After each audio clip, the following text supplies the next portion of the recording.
the data of health department of Haryana government, there was a dip. You can see the report of in a newspaper. Sir, 1 minute. Wrong data has been fetched by them. Honorable Minister.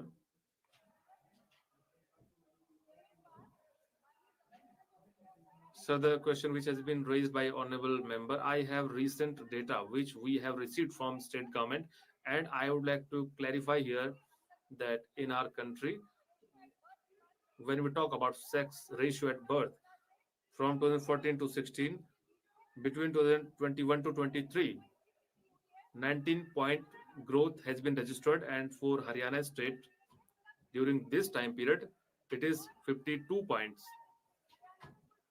There are 22 districts in Haryana, and as per the data of Haryana government, I have the data of every district. Point wise, I can read it out. There is a district where there is no change. There are 4 districts. There is some change. So I would like to praise Haryana government. They have implemented PCP and DT Act properly, and they have made a task force. Additional chief secretary is having review meetings, and every effort from awareness generation to the birth registration of newborn babies, and all the facilities are being provided, licensing, registration, and all the efforts are being made by the government, and sex ratio at birth is improving continuously. If there is some issue, there is some problem, we are in touch with the department. We have a regulatory board and framework which is working in every state. It is implementing and it is overseeing the PCP and DT Act in the whole country. Haryana सरकार के आंकड़े Sir, these are the figures of the Haryana government only. The Honorable Minister has said they need to first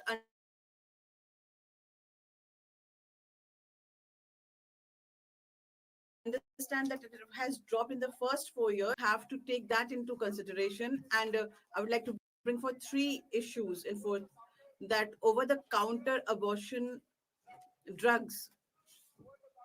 Over-the-counter abortion drugs are available and the kits are available.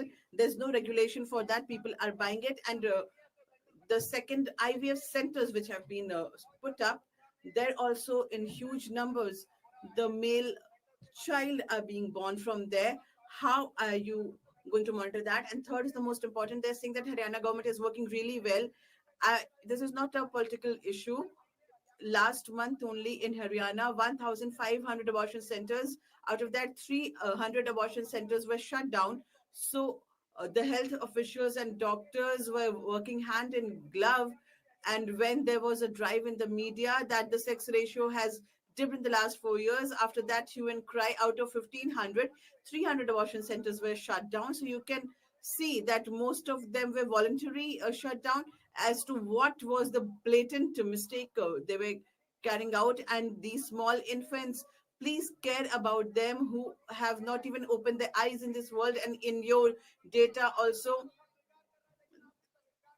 this is the question, honorable member, please wait. Sir, I regret to state this. Honorable Member Huda Saab is a very learned and senior member, and he's trying to emotionalize the issue. And when we talking about the Haryana government, the data which I have, which my Honorable Minister has put forth of SRS, this is the 2023 data.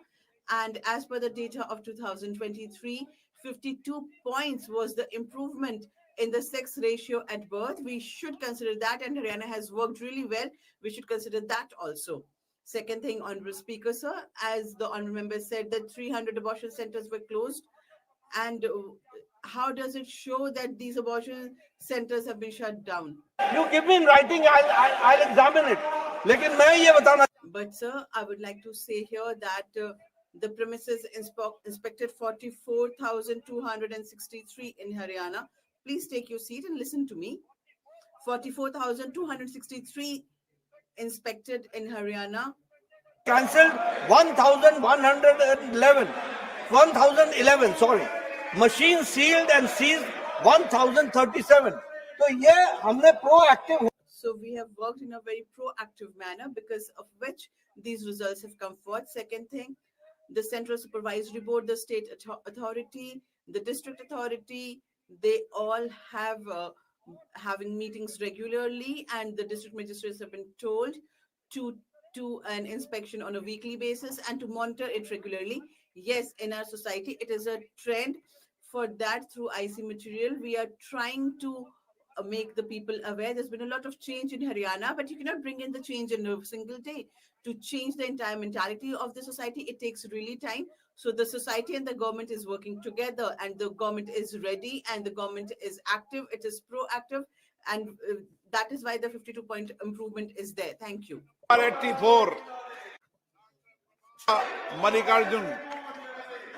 Thank you, Speaker, sir. Question number 84, please. माननीय मंत्री, Honorable Minister, sir is laid on the table of the house. माननीय सदस्य, honorable member. So my supplementary is regarding the context of India's rising NCT burden, where early diagnosis is very much critical. Will the government ensure that underserved districts receive timely sanction and fully functional diagnostic facilities, especially MRI machines, under PM Abhim Yojana with mandatory technician support and maintenance contracts? Further, what steps are being taken to address the chronic issue of irregular pay and lack of social security and disparity which is being faced by NHM contractual staff who deliver these services at the ground level? And also, sir, in your reply, you have mentioned about the expenditure and the population. In a country with 150 crore population, I think the better indicator would be the target population and the percentage being screened. Thank you, sir. Sir, this is a very good question I would like to answer. First of all, we have to understand that in 2017 health policy, we have made it a holistic approach. Before that, it was only curative part which we are taking care. Now it is preventive, promotional, curative, palliative, rehabilitative, all aspects together, and it is a comprehensive health coverage which we are giving. For this, we have made 1,81,000 Ayushman Arogya Mandir, which includes sub-centers, PHCs, and to some extent CHCs also, where we have the ASHA workers at the grassroots level, we have the community health officer at the Ayushman Arogya level, and we have got the doctors also.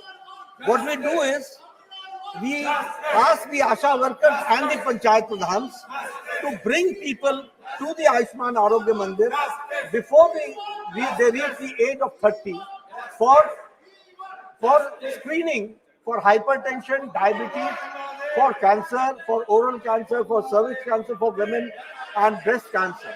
And early detection we are trying to do. We have got 12 types of packages in which we care for the dental care, mental care, all cares are taken care. I would like to make the House aware that for hypertension, we have screened 39.7 crores, out of which diagnosed hypertension is 6 crores 7 lakhs, and on treatment are 5 crore 3 lakhs. Diabetes, sir, 39 crores 6 lakh have been screened, 4.5 crore have been diagnosed, and 3.12 crores are being treated. The same way for oral cancer, 34 crores have been screened, 1 crore 98 lakhs have been diagnosed, and 1 crore 84 lakh are being treated. Breast cancer, 16 crores have been screened, 47.136 lakh has been diagnosed, and 28.877 are being treated. Cervix cancer, 8 crores have been screened, 70 crores have been diagnosed, and 63.879 are being treated. The same way, we also had a program at this point of time, Swasth Nari Sashakt Parivar. In that also, we did more than 1 crore 78 lakhs were screened for hypertension, diabetes 1 crore 73 crores, oral cancer 69 lakhs, breast cancer 37 lakhs, cervix cancer 19 lakhs. So this is the point of first contact where we are trying to screen to the maximum and we are trying to give them the interventions at all levels.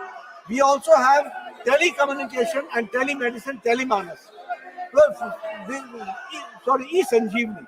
According to e-Sanjeevani, we have a direct relationship where the community health officer talks to the doctor and the doctor prescribes the medicine and that is being administered by the community health officer to the patient.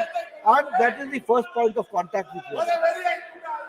अन्य सदस्यगण Honorable members, this issue is sub judice in the court, and the subject that you want, it is not a government issue. This is a sub judice matter under Supreme Court. आपसे आग्रह कर रहा So I request you, honorable members, please do not disrupt the proceedings of the House. Please go back to your respective seats. This government and this issue is pertaining neither to the state nor the central governments. This is about the decision which is to come from the judiciary, and everyone must follow it, and we must respect the judiciary. So I would like to request you all to please go back to your respective seats. The House stands adjourned to meet again at 12.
ठीक है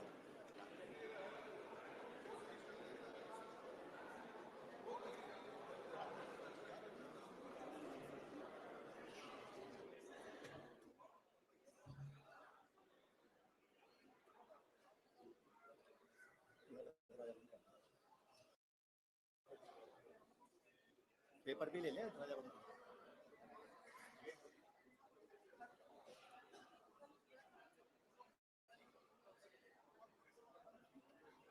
माननीय सभासदों, माननीय सभापति जी,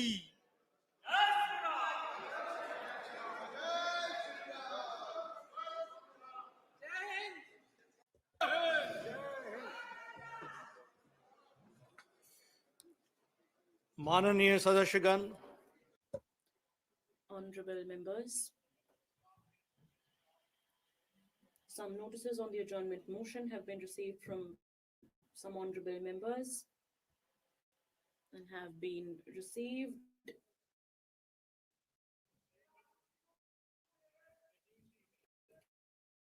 Honorable Speaker. Item number 2, Srimati Anupriya Patel. I rise to lay on the table of the House papers mentioned against my name at serial number 3 in the revised list of business for today. item number 3, Srimati Anupriya Patel, madam. Item number 3. Item number 4, Shri. Item number 4, Shri Shantanu Thakurji. So with your permission, I rise to lay on the table of the House papers mentioned against my name in the revised list of business for today. Item number 4. Honorable Chairman, sir, with your kind permission, I rise to lay on the table of the House the paper mentioned against my name, serial number 4, today's revised list of the business. Thank you, sir. Thank you, sir. Item number 5, Shri Sanjay Seth ji. with your kind permission, rise to lay on the table of the House a copy, English and Hindi, of the papers mentioned against my name at number 5, India's revised of business. Item number 6.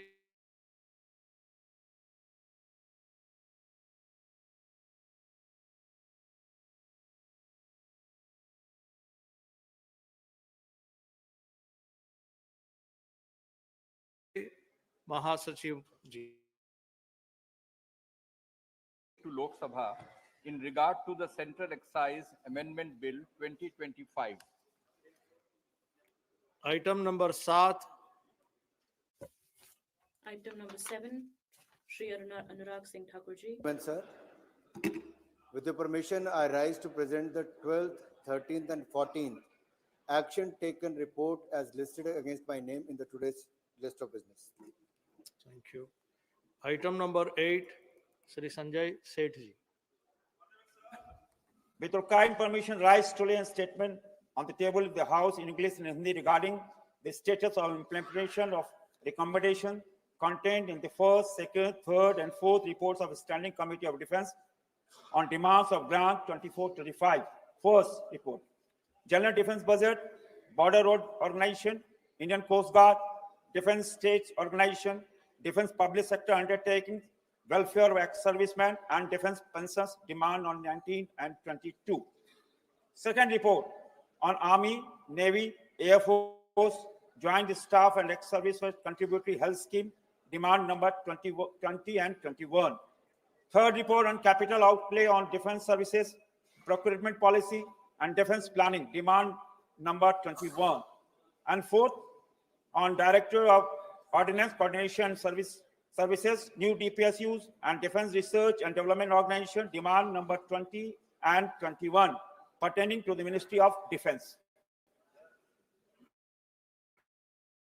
Item number 9. Item number 9, Honorable Member Shri Kiran Rijiju. I rise to announce that the government business during the week commencing Monday, the 8th of December 2025 will consist of, number 1, consideration of any items of the government business carried over from today's order paper. It contains further consideration and passing of the Health Security से National Security Cess Bill 2025.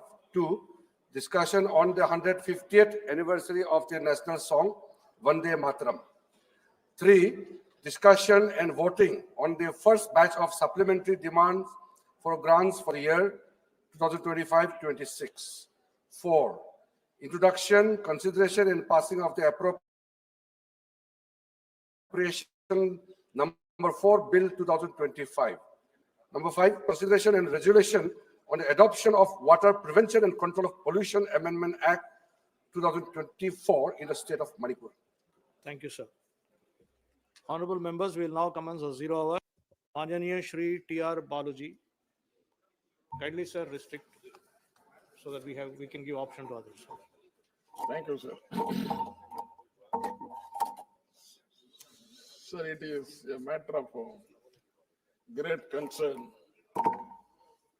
and the public of Tamil Nadu, along with other law-abiding citizens, are very much worried about the incident that has been taken place some 2 days ago. The issue is who was to lay the Deepam, Kartiya Deepam, atop of the Subramania Swami temple of Tiruppuramkundram near Madurai.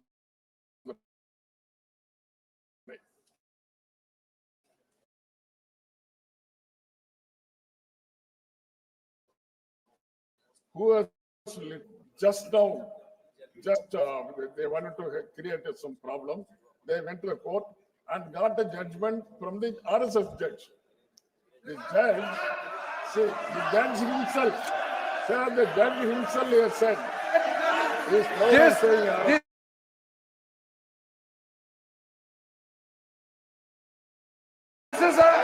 This is a senior member of the house.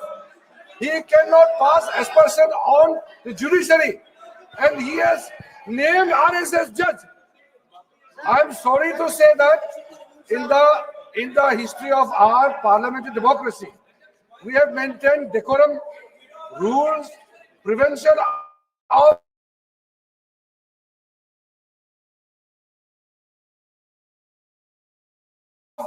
all. We are not opposed to whatever he speaks, but he can't use our parliamentary words. He can't cast aspersion on judiciary. Rest of the members. How can he cast aspersion on a judge? It is a very serious matter. Baluji, this will lead to unnecessary trouble. Not only for you, but for your party also. This is absolutely wrong on the part of Honorable Member Baluji. You make a point. You make a point. Honorable Chair has given you opportunity to speak. How can you cast aspersion on the judge of a high court? Honorable MP, sir, Mr. Balu, your point has been taken. 1 second. If you want, no, please be seated. Rest of the members, please be seated. If you want discussion, let him speak. Let him speak. If you speak, you want Baluji to keep speaking whatever he wishes. This house runs with rules of procedure. Mr. Togre, no. Did you hear what he said? Please sit down. Please sit down. Did you hear what he said? No, 1 second. No. Mr. Balu. We are ready to listen. Yes, sir. 1 second, sir. No, please be seated. Please be seated. I will let you know. No, sir. We can't agree to the statement made by Honorable Member T.R. Balu. Sir, we take serious objection to it, and this is a wrong precedent. If a member is allowed to speak anything he wishes, See, this house cannot run like this. I am now going to talk. I am going to speak. I am going to say kindly, please be seated. All of you, please be seated. Please be seated. I will decide. I will let you know. Honorable MP T.R. Balu, sir, you're very senior. You know that the matter is sub judice, and unfortunately, you have. No, sir. Let me speak. The chair is speaking. Please listen. No, 1 second, sir. 1 second, sir. Please. 1 second, sir. He makes accusation I will request our MP from who belongs to Tamil Nadu also be allowed to speak, who is honorable minister. I will allow. Sir, We will listen to him. I will allow. Sir, second thing, remark is withdrawn. This remark is deleted, and this is objectionable. This is deleted. We cannot label any honorable judge of the country like that in any way, in any form. Okay.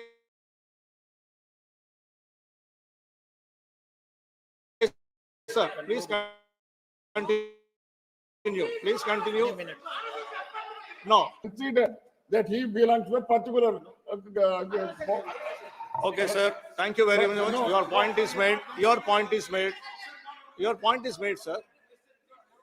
But you allow him to speak. No. Why are you allow him to? Sir, you have another 1 minute. Please submit your point. There is a judgment. The Devasana, which is owner of the hill, to the extent indicated in the above said degree, shall alone light the Deepam in Thiruparangundram hill, and they alone shall fight the deep, they alone shall light the Deepam ordinarily in the traditional place of Mandapam at Subramania Swami temple near Uchipuliyar Koil. That is a judgment made by Justice Ganagaraj in 1996. There is one more judgment in 2017. What is your demand, sir? What is your demand? What is your demand, sir? Sir, I wanted to tell the. You're informing the house. You're informing. I'm Okay. informing the house. The house has to take cognizance of the matter which has been in the public mind for so many days. Good. That actually the particular people who belongs to particular party. Okay, sir. Thank you, sir. Your point is heard. Sir. Honorable Minister N. Murugan. Sir, Sir, I he's gave you finished. time. I gave you He time. has made sir. his I point. gave you He has time. made his point. Finish. He's made his point. Sir, He okay, has sir. made his point. So you made your point, sir. Okay, sir. Because of your seniority, I am giving you another 1 minute. Let him speak. No, why are you interrupting? He's a senior member. Sir, My dear- please place your demand. What are you trying to do? My dear sir, they are creating a communal clash. Communal clash is being ignited by a party government of India. What is your demand, sir? What is your demand? Honorable Minister. Yes, sir. Honorable Before Minister. that, Yes, sir. my simple submission is, since Honorable Chair has allowed the Honorable Member T.R. Balu to make his point, normally in 0 hour, we don't argue, you make your point. It is fine. My only request is, since you made certain remarks about a judge, I would like to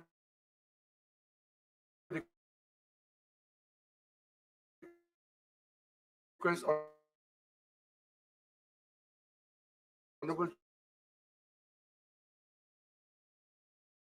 Chair to, because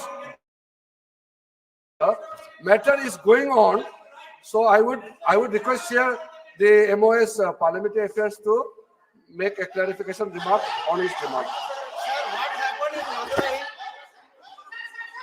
Mike.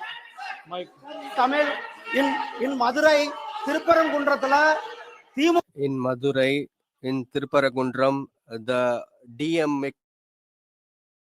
government has stopped the people who went to light the lamp. Even after the order of the High Court, this Tamil Nadu government and Tamil Nadu police personnel have not of the hill. This is their worshipping right. Even then, the bench of the High Court at Madurai has ordered, and 550 CISF personnel were accompanying the devotees who went to light the diya. These devotees were arrested by the state government and the police, and they are stopping the worshipping rights of the people. The worship worship of Lord Muruga with the sloganeering of Lord Muruga. This is in practice for so long, and Hindus go there and worship Lord Muruga in this place. This is for vote bank politics. This state government of Tamil Nadu is particularly targeting a particular community. This is the action against that community. The DMK government is totally destroying the law and order of that particular area. The police personnel at that place are not protecting the law and order. They are stopping the worshippers. They are attacking the worshippers. The BJP state president has been arrested from that place. Kaleshwar Subramaniam has also been arrested. Whoever goes there is arrested. This is the snatching away the rights of the worshippers. The democratic right is also destroyed and dismantled. The DMK government is only for vote bank politics. And what is the High Court order that should be implemented? That is my plea to the government, whether you have belief on judiciary or not, but only the law of the government, law of the state will remain. Two judges have permitted the worshippers to go, but the state government has not permitted to do so. The police under the control of the DMK government is doing all these activities as per the Constitution of India, 25th section of the Article 25 of the Constitution says that it gives freedom to worship. Freedom of worshipping is provided, but the state government is stopping that right and stopping the devotees. They are not supporting the right. They are disturbing our house. That is their only intention. As per the law, as per the orders of the High Court, this should be implemented. Thank you very much, Mr. Speaker. I wish to join the... Thank you, Mr. Chairman. I wish to draw the attention of the Honourable Minister of Road Transport and Highways to the persistent delays and alarming safety lapses in the National Highway 66 construction work across Kerala, sir. Particularly the Arur-Thuruvur elevated corridor, which has led to multiple accidents, environmental degradation, and tragic loss of life, sir. At least 40 such accidents have been reported, from 80-ton concrete girders collapsing on vehicles in Eramalur, beam collapses on the Arur-Thuruvur service road, to a section of the entire NH66 collapsing, sir. In particular, the 12.75 kilometer long Arur-Thuruvur 6-lane elevated highway, which is one of the longest flyovers in India, is plagued by poor planning, inadequate lighting, and unsafe diversions. These repeated delays and failures suggest that there is something fundamentally wrong with the way the project implementation units in Kerala function and how they are supervised. The PRUs under the purview of the National Highway Authority of India must be held accountable for these structural failures and negligence. Moreover, a revised completion timeline should be publicly announced along with updates and quarterly progress. I urge the Honourable Minister, sir, to intervene and order a safety audit of all ongoing NH construction zones in Kerala, to suspend high-risk construction until safety clearances are obtained, and to expedite the process of compensation disbursal for the many victims of these 80 accidents. There is also a need for a systemic review at the ministry level of all actions of these project implementation units, including increased accountability of the parties responsible for all these accidents in Kerala, to alleviate the public distress which is widespread and ensure the safe and timely completion of these highway projects. I thank you, Mr. Chairman. Thank you, sir. Mananiya Shri Gaurav Gogoi ji. धन्यवाद सभापति महोदय. Thank you, Honorable Chairperson, sir. There was a dream that every household should have water, but present day Assam, the Jal Jeevan scheme has become inadequate to such an extent that instead of water, today houses are completely destroyed, decimated. The contractors, the workers, the 1.5 lakh field workers, none of them have got their payment. After July 2024, they have not got any payment, as a result of which they are suffering. Today, they are on the roads, they are rallying on the roads because the pending bills have not been cleared thus far. And it is most unfortunate that if any of the bills are being cleared, then those are only the few who have connections or contacts with the government. 30,000 engineers, 8,000 contractors are suffering today. Almost 3,500 crore worth of bills are pending. And who is suffering, sir?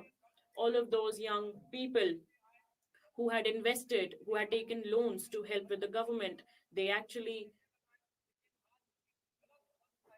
use their own money to come into the foreplay and actually work for the government. The situation is so deplorable, sir, that wherever this particular policy has actually worked in a horrible way is Assam. This Jal Jeevan mission is not possible there. I would want that the state government and the central government give the proof of their double engine government. They work together hand in hand and clear this out at the earliest. Thank you, sir.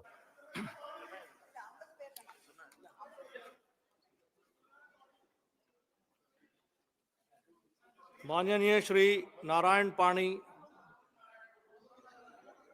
धन्यवाद महोदय.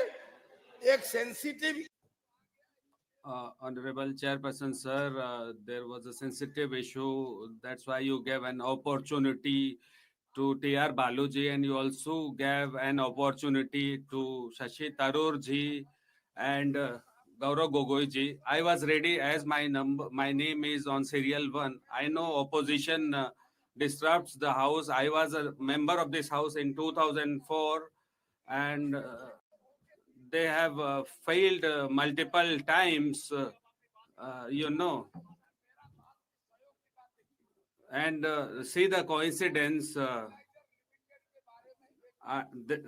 was a discussion on Madras Fertilizer Limited in Rajya Sabha, and the same day I raised an issue related to Talcher Fertilizer Limited in Odisha's Talcher.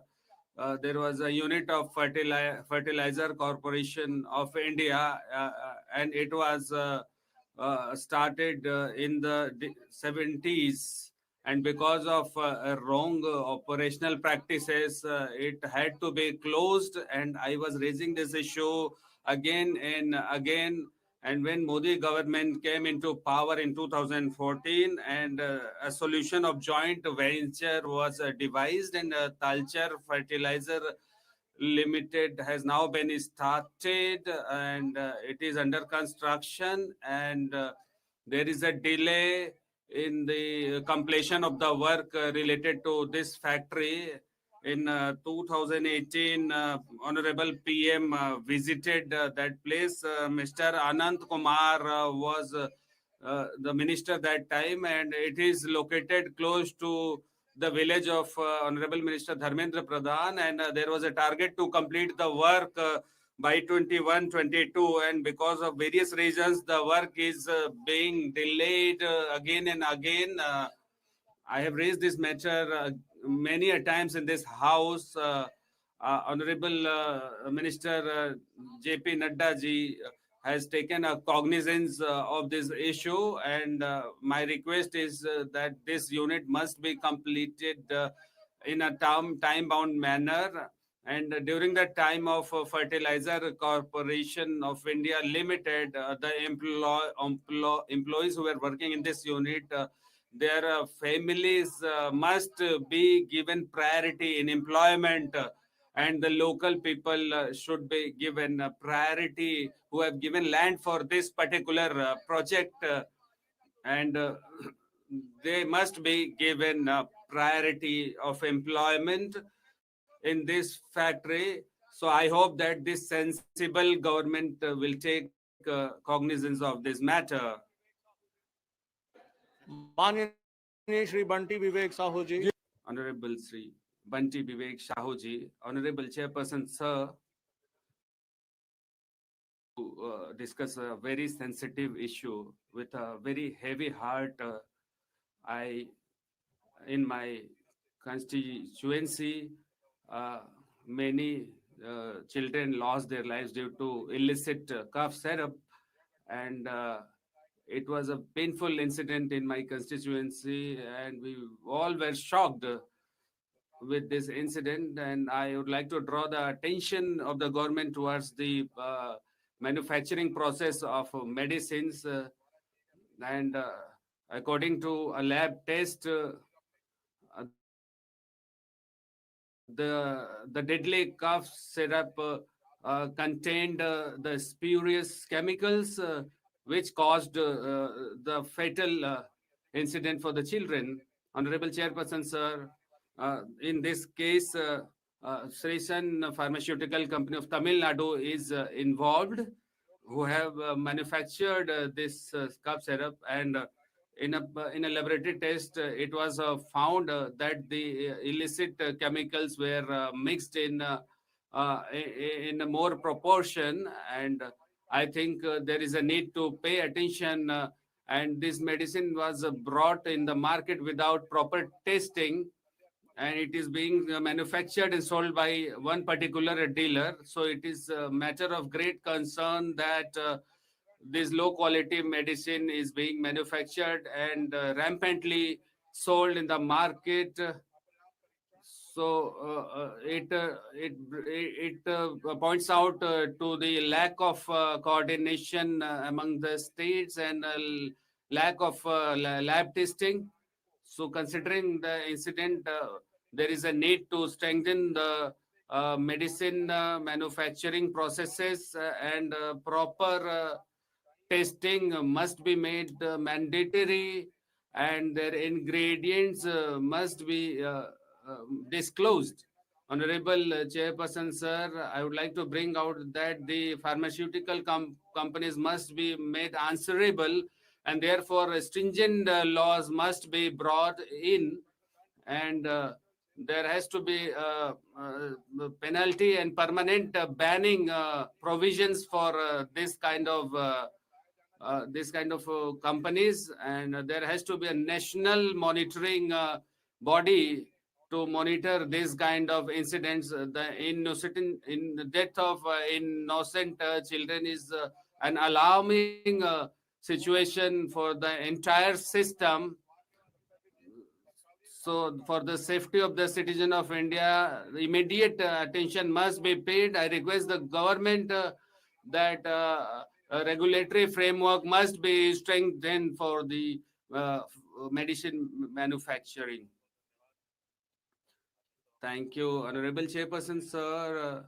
Today, through you, I would like to draw the attention of the Minister of National Highways.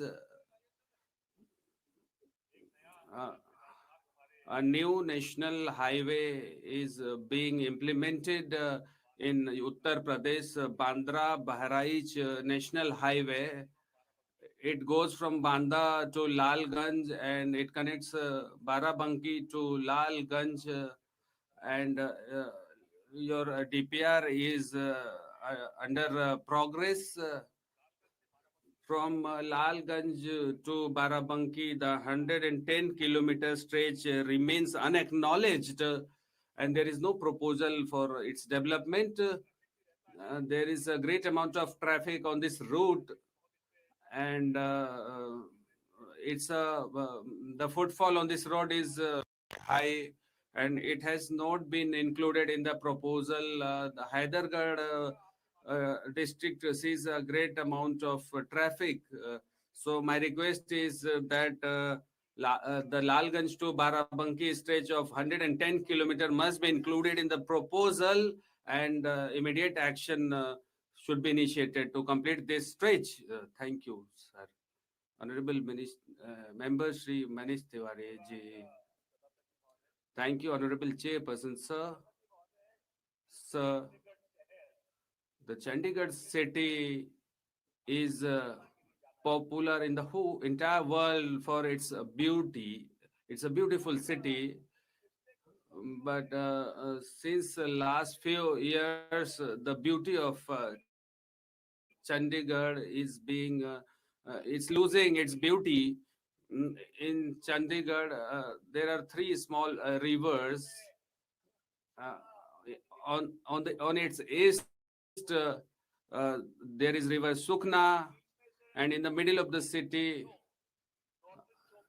the northern Cho river flows, and on western side of the city, the Raw river flows, and all these water bodies have become polluted, and it, I also raised a start question in this regard, but we have not, I have not received any satisfactory reply from the government that how they are going to deal with this pollution of these rivers in Chandigarh.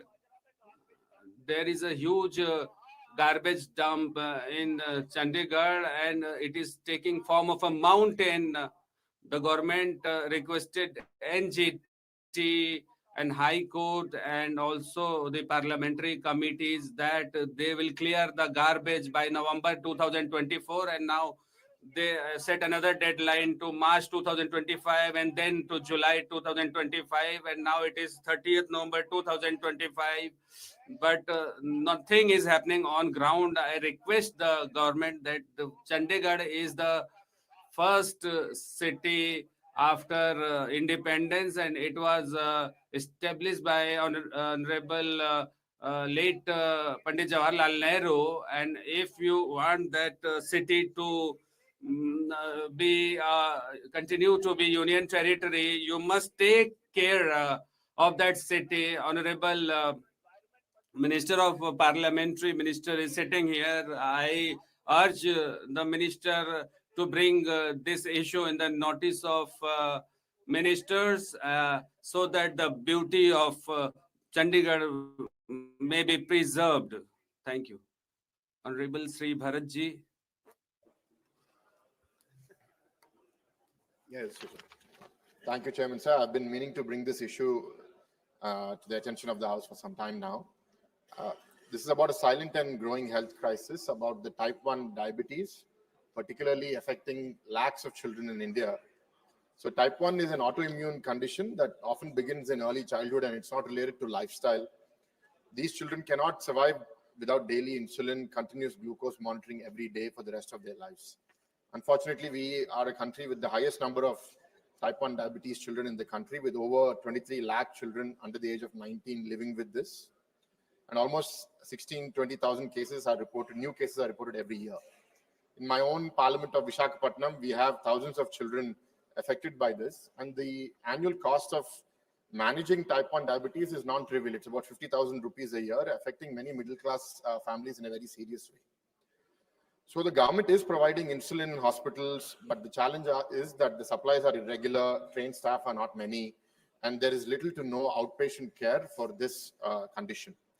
Currently, the Ayushman Bharat scheme covers only inpatient care for type 1 diabetes, but does not cover the daily outpatient care, which is essential for managing this kind of a condition. Across many cities in my parliament also, there are voluntary organizations. In my case, it's called the Diabetic Child Society, which directly supports about 200 children live through this condition. And civil society alone cannot manage this. I think the government has to be an active partner in this.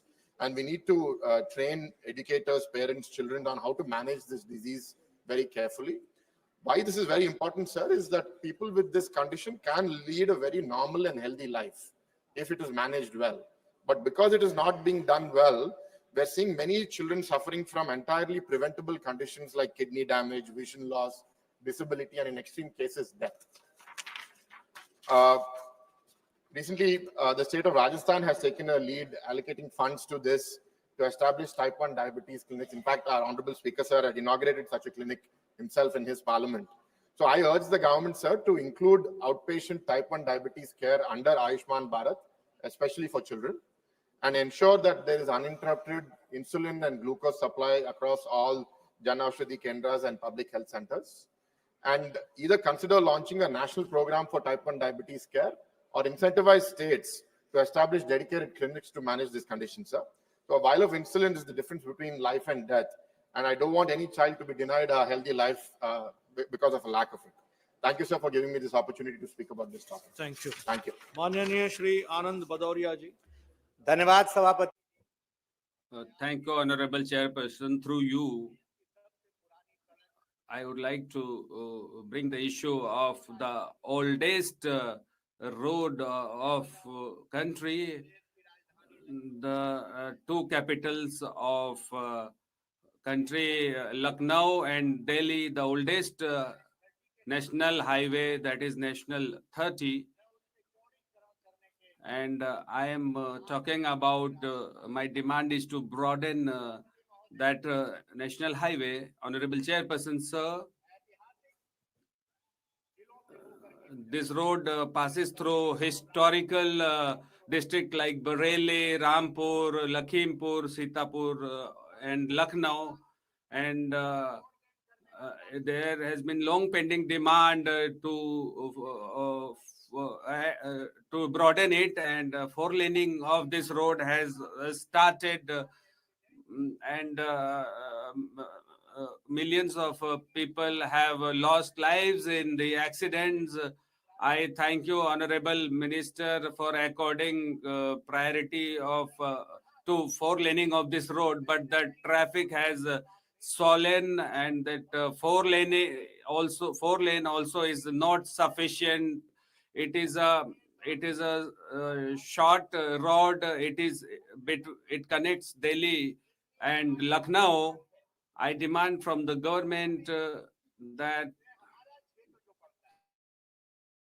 my area includes Uchaulia, JB Ganj, Urdauli, Maholi, Daltonganj. This area sees accidents in large number. So I demand through you, when there was a Samajwadi Party government in Uttar Pradesh, our Honorable Minister built Agra-Lucknow highway, and on the same lines, I demand the government to broaden this highway to 6 lane. Thank you, sir, for giving me opportunity.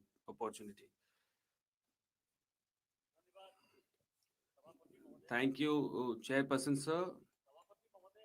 Sir, I stand here today to raise an important question in front of this country. This is a copy of Constitution in my hand, and the opposition always talks about protecting the Constitution. That the Article 14, 15, and 16 says that on religious ground there cannot be any discrimination between the citizen. When Constituent Assembly was debating, there was a leader of, namely Tazimul Islam, who moved an amendment that there should be separate Lok Sabha and Rajya Sabha and separate reservation for Muslims. Sri Ballabh Bhai Patel negated that demand by bringing in Article 6, and the Article 14, 15, and 16 says that nobody can be provided reservation on grounds of religion. And the Congress has been working hand in gloves with Muslims, and they, through Article 370, they provided, they removed reservation for SC, ST, and OBC in Jammu and Kashmir, and till the time 370 was not abrogated by our government, the schedule called SC, ST, and OBC were not getting the benefit of reservation. In Andhra Pradesh, for the first time, 4% reservation is being provided by Congress government in Andhra Pradesh, and Supreme Court abolished that particular decision of the government. And on same lines in Telangana and Karnataka, Muslims are being given reservation. And in the year 2011, during the UPA regime, the central government and the state governments run universities like Aligarh Muslim University and Jamia Millia University are not providing reservation to SC, ST and OBC. In 2012, when there was an election in Uttar Pradesh, by issuing a notification, the then Manmohan Singh government allowed, they removed 4.5% reservation for OBCs. This is the same Congress who opposed the Mandal Commission, and they also opposed the EWS reservation in 2018. And what is your demand? They are talking about giving reservation to Muslims. I demand the government that the state governments which have brought in the reservation for Muslims, and thereby they have demeaned the Article 14, 15, 16 must be brought to justice, and the committee must be formed. Thank you, sir.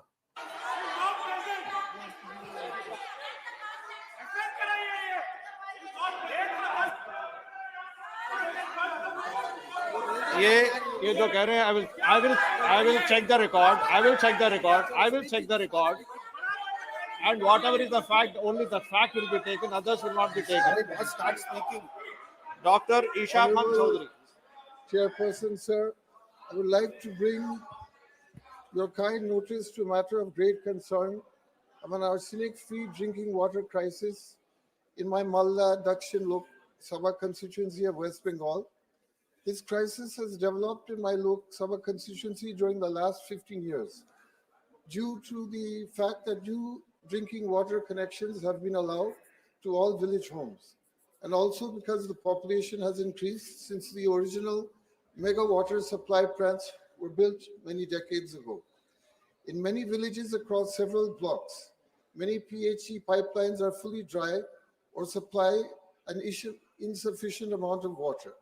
The lack of availability of arsenic drinking water has caused great hardship to lakhs of people in my constituency who are forced to either suffer negative health side effects of drinking arsenic water, or are forced to buy water from private owners. A new public health engineering arsenic-free drinking water plant in Malda Dakshin was originally planned in 2017 and finally received administrative approval in 2023 for an amount of 804 crores to be jointly borne by the central and state governments on a 50-50 cost-sharing basis under the JJM mission scheme. This project is designed to provide arsenic-free drinking water to an additional 277,000 households in Kaliachak 1 to 3, English Bazaar and Manichak blocks. Construction of the water supply plant started in 2023 at Manichak block. However, the project is stalled due to lack of funding from the central government. Since August 2024, only 60% of the arsenic water supply plant has been constructed. The project completion date, which was earlier announced as December 2025, now has no completion date, and contractor payments for the project are pending. The public of Malda Dakshin have been suffering and demanding a solution for the past many decades. So I believe it is the moral responsibility of the central government to take immediate action. Therefore, I request the Jal Shakti Minister to immediately intervene in order to expedite the release of central funds under the JGM scheme for the arsenic-free drinking water plant project in Malda. Thank you. Thank you, sir. Manyaniya Shri Abhay Kumar Sinha ji. Dhanyawad. Thank you, Honorable Chairperson, sir. Through you, I would like to draw the attention of the government to the scheme of Har Ghar Jal and the shortcomings and the problems that are there in that scheme. Sir, in the scheme,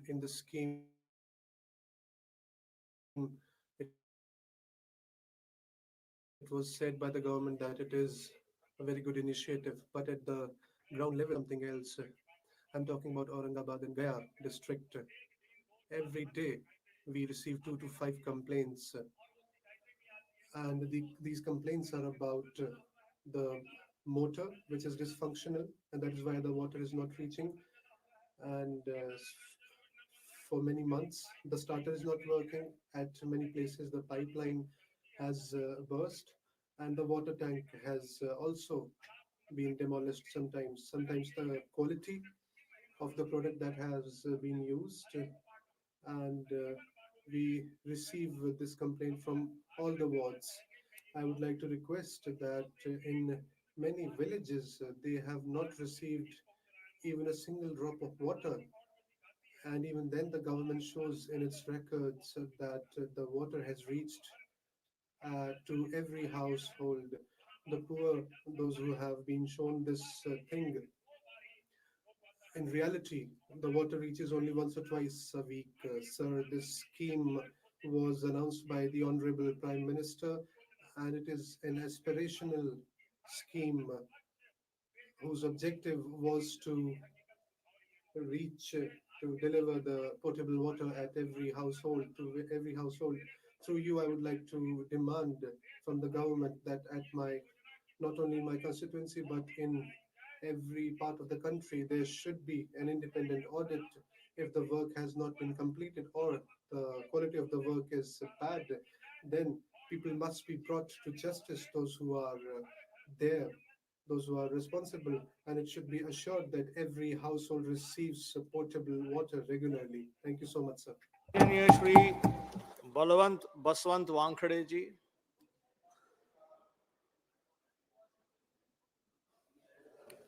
धन्यवाद अध्यक्ष महोदय. Thank you, Honorable Chairperson, sir. जो railway उड्डाणपुलाचा विषय आहे तो I'm talking about the bridge. The people are discussing about it.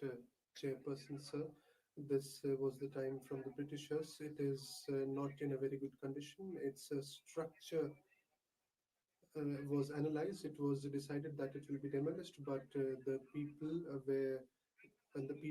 talked about the railway station, and they are talking about demolishing the railway station. I would like to say that the people who are there are from the mafia section.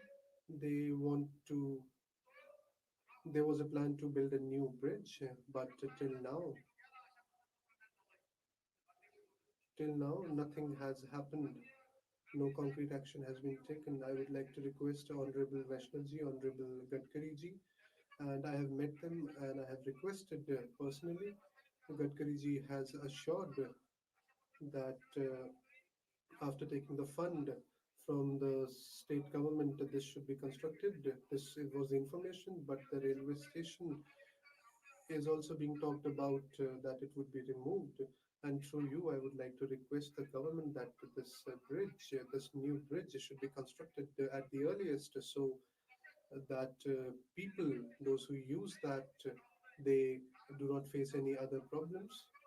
And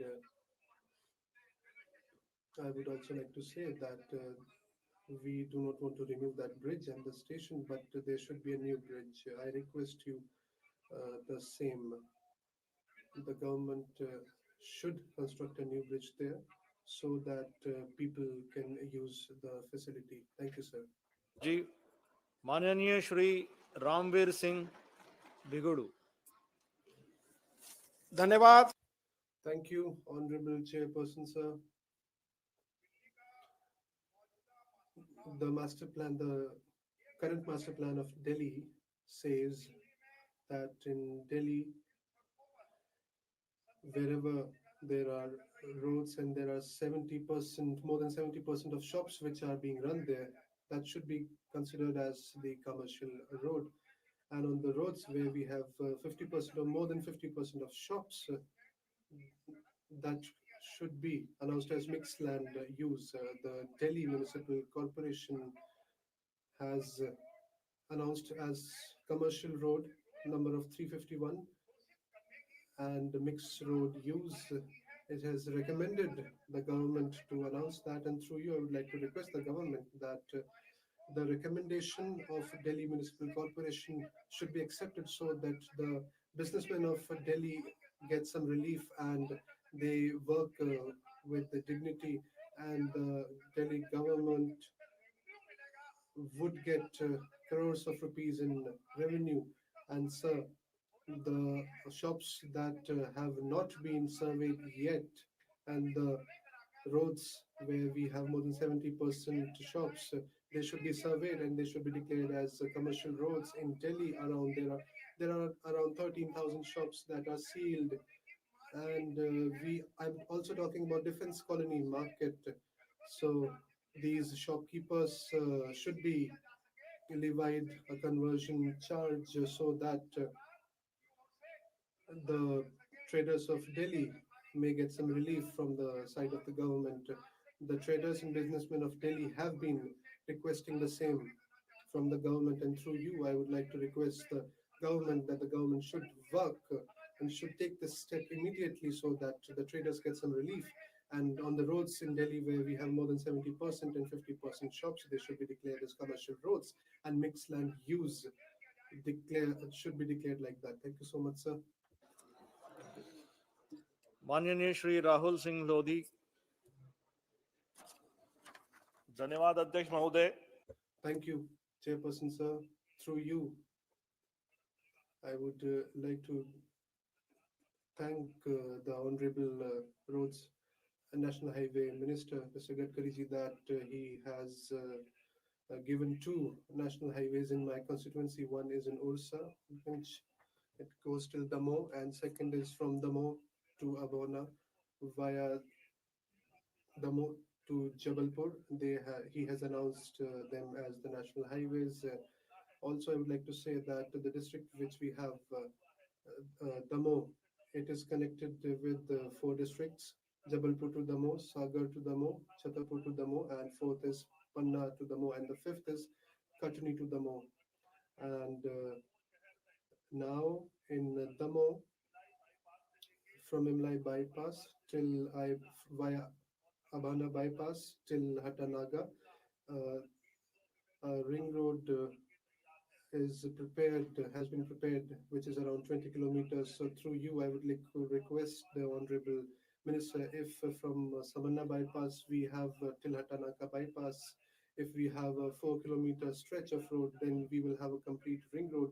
And when the ring road gets ready, then in 5 these districts, the heavy vehicles that are plying, those who have to travel from Damoh to Jabalpur or Jabalpur to Katni, they will not have to go through the middle of the city and through ring road. They will be able to travel from the precincts of the city. And when we have this facility, I think that the traffic jams that we see in Damoh, we will be relieved of that. And that is why I want to request from Samanna bypass to Hatanaka, this 4-kilometer of stretch of road.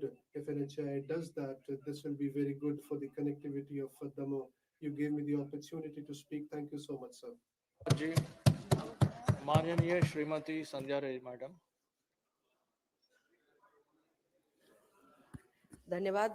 Thank you, Honorable Speaker, sir. As we have been talking about a very important topic, and through you, I would like to draw the attention of Honorable Minister, my Lok Sabha constituency in Madhya Pradesh, Bhind.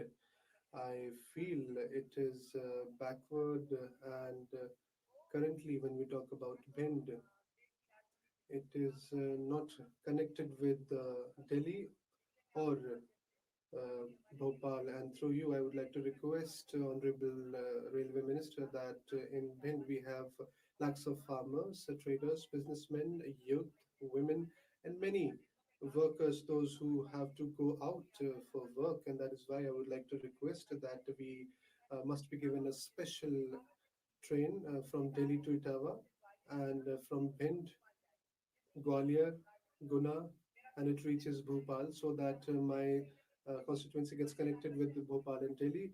Even I have to catch the train from Gwalior, so I waste 2.5 hours or so during my travel, and it is not very good for the common people as well. And through you, I'd request the Honorable Minister whether you join it with the Vande Bharat train or Vande Bharat sleeper coach, or maybe some other special train, so that Etawah can be connected with Bhopal. Thank you, sir. Shrimati Shatabdi Rai ji. Sir Orissa में एक Sir.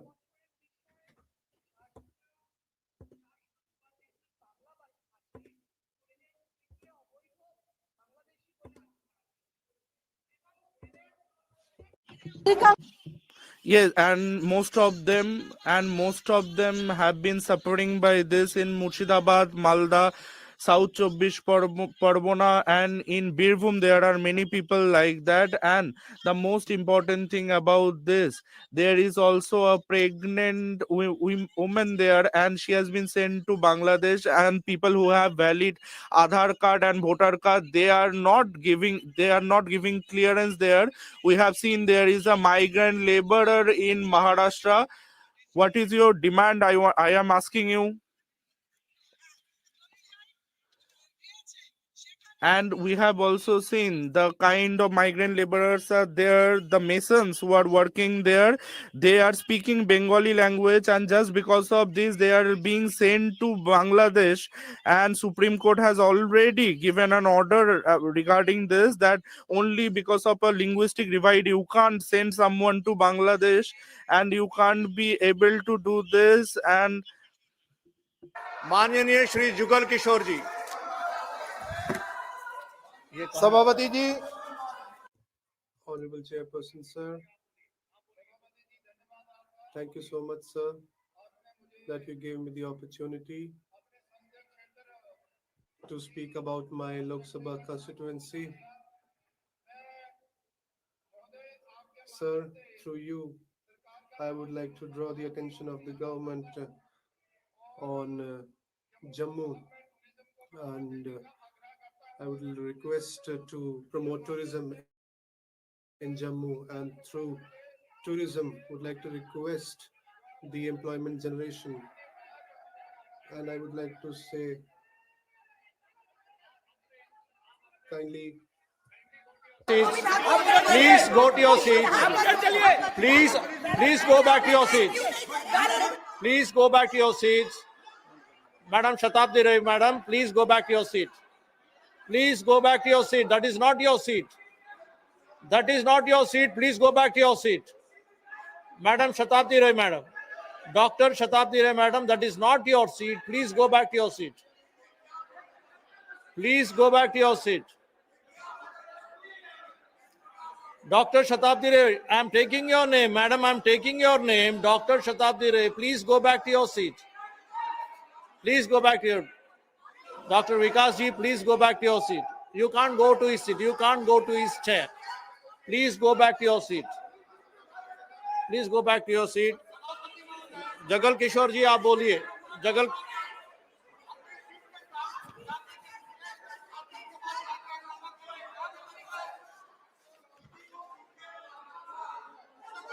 Jagal Kishore ji, आप बोलिए. Jugal Kishore ji, kindly continue.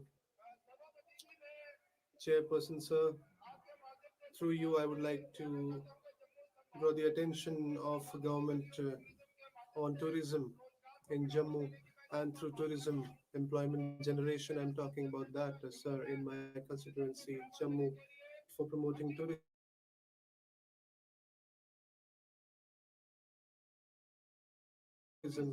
It is a very important pilgrimage, which is also known as a small Kashi, for its development through the Prasad scheme and the duty and a DPR that has been sent to the central government through you.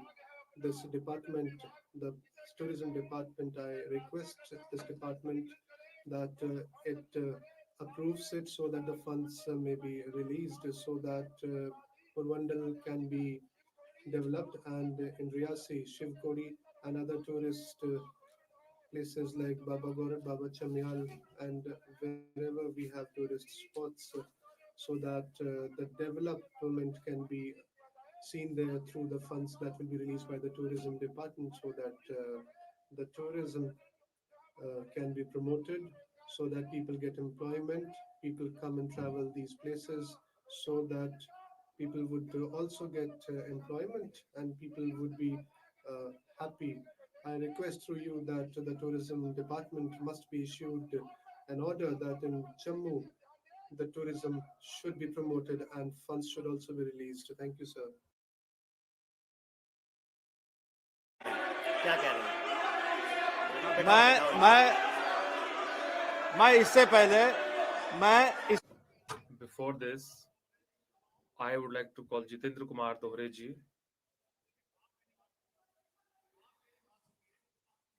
You please listen to me. Before I call Jitendra Kumar Dohra ji to have a talk, I give time to Shatabdi ji for 1 minute. You please put your demand. मुझे यही बोला Bangla Sir, I want to say that to speak in Bangla language, you cannot send anybody to Bangladesh, one who wants to speak in Bangla. Supreme Court has also spoken in this regard. Demand please demand क्या है अगर बांग्ला बोलने से If someone is speaking Bangla and someone proves him that he is Bangladeshi and he wants to send him Bangladesh, then the Hindus who are speaking or some people who are speaking Urdu, they should also be sent to Pakistan. दोहरे जी hello yes माननीय अध्यक्ष जी, Honorable Chairman, sir. मैं पहले तो ये कहना चाहता हूं आपके माध्यम से Sir, through you, I would like to state here, sir, there has been an effort to close primary schools and you have stopped the pensions also. And you have launched TET and you have started the TET examination of also. Sir, through you, I would like to say here that the teachers of basic education department, Honorable Supreme Court has given a verdict, and due to this verdict, these teachers are facing a lot of difficulties because this has been mentioned in this verdict that TET is necessary for all.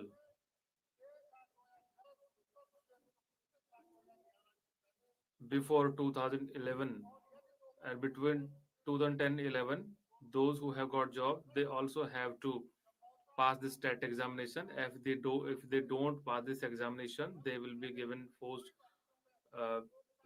retirement, and whatever qualification was fixed and whatever criteria was fixed for the teachers, then they fulfill all the qualifications and they were recruited. These teachers have been very efficient during their work and they are contributing a lot by imparting education to the students, and after a lot of time, after a long period, they are said that you have to pass this TET examination. Sir, through you, I would like to request the government that these teachers are from various backgrounds. They are from poor background also, they are from BJP, Congress, and they are from the farmers families, and they impart education, so their job should not be put into danger. This double engine government doesn't give employment. They should not snatch this employment from the people. धन्यवाद सभापती महोदय. Thank you, Chairman, sir. माध्यमातनं केंद्र सरकारच्या ग्रामविकास मंत्री महोदयाचं लक्ष अतिशय. Sir, I would like to draw the attention of Rural Development Minister.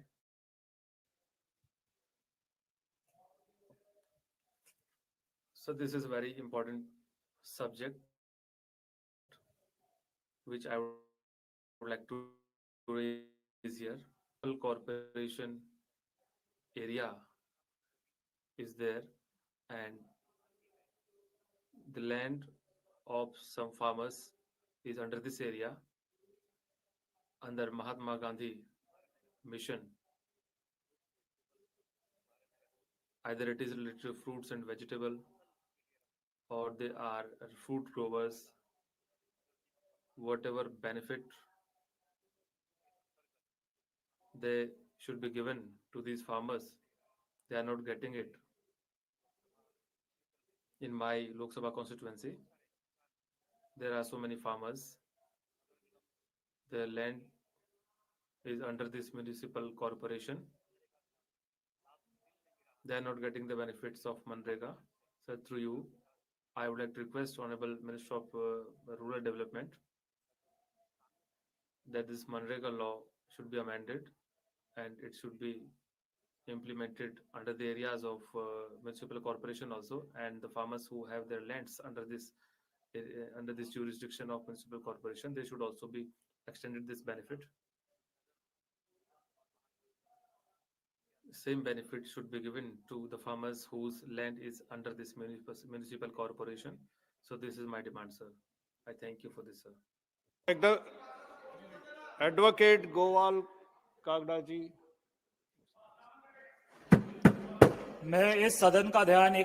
Sir, I would like to draw the attention of this August House towards a very important issue. Sir, under Pradhan Mantri Gram Sadak Yojana, this is related to it, and this is a tribal area in my constituency, and this is economically backward also.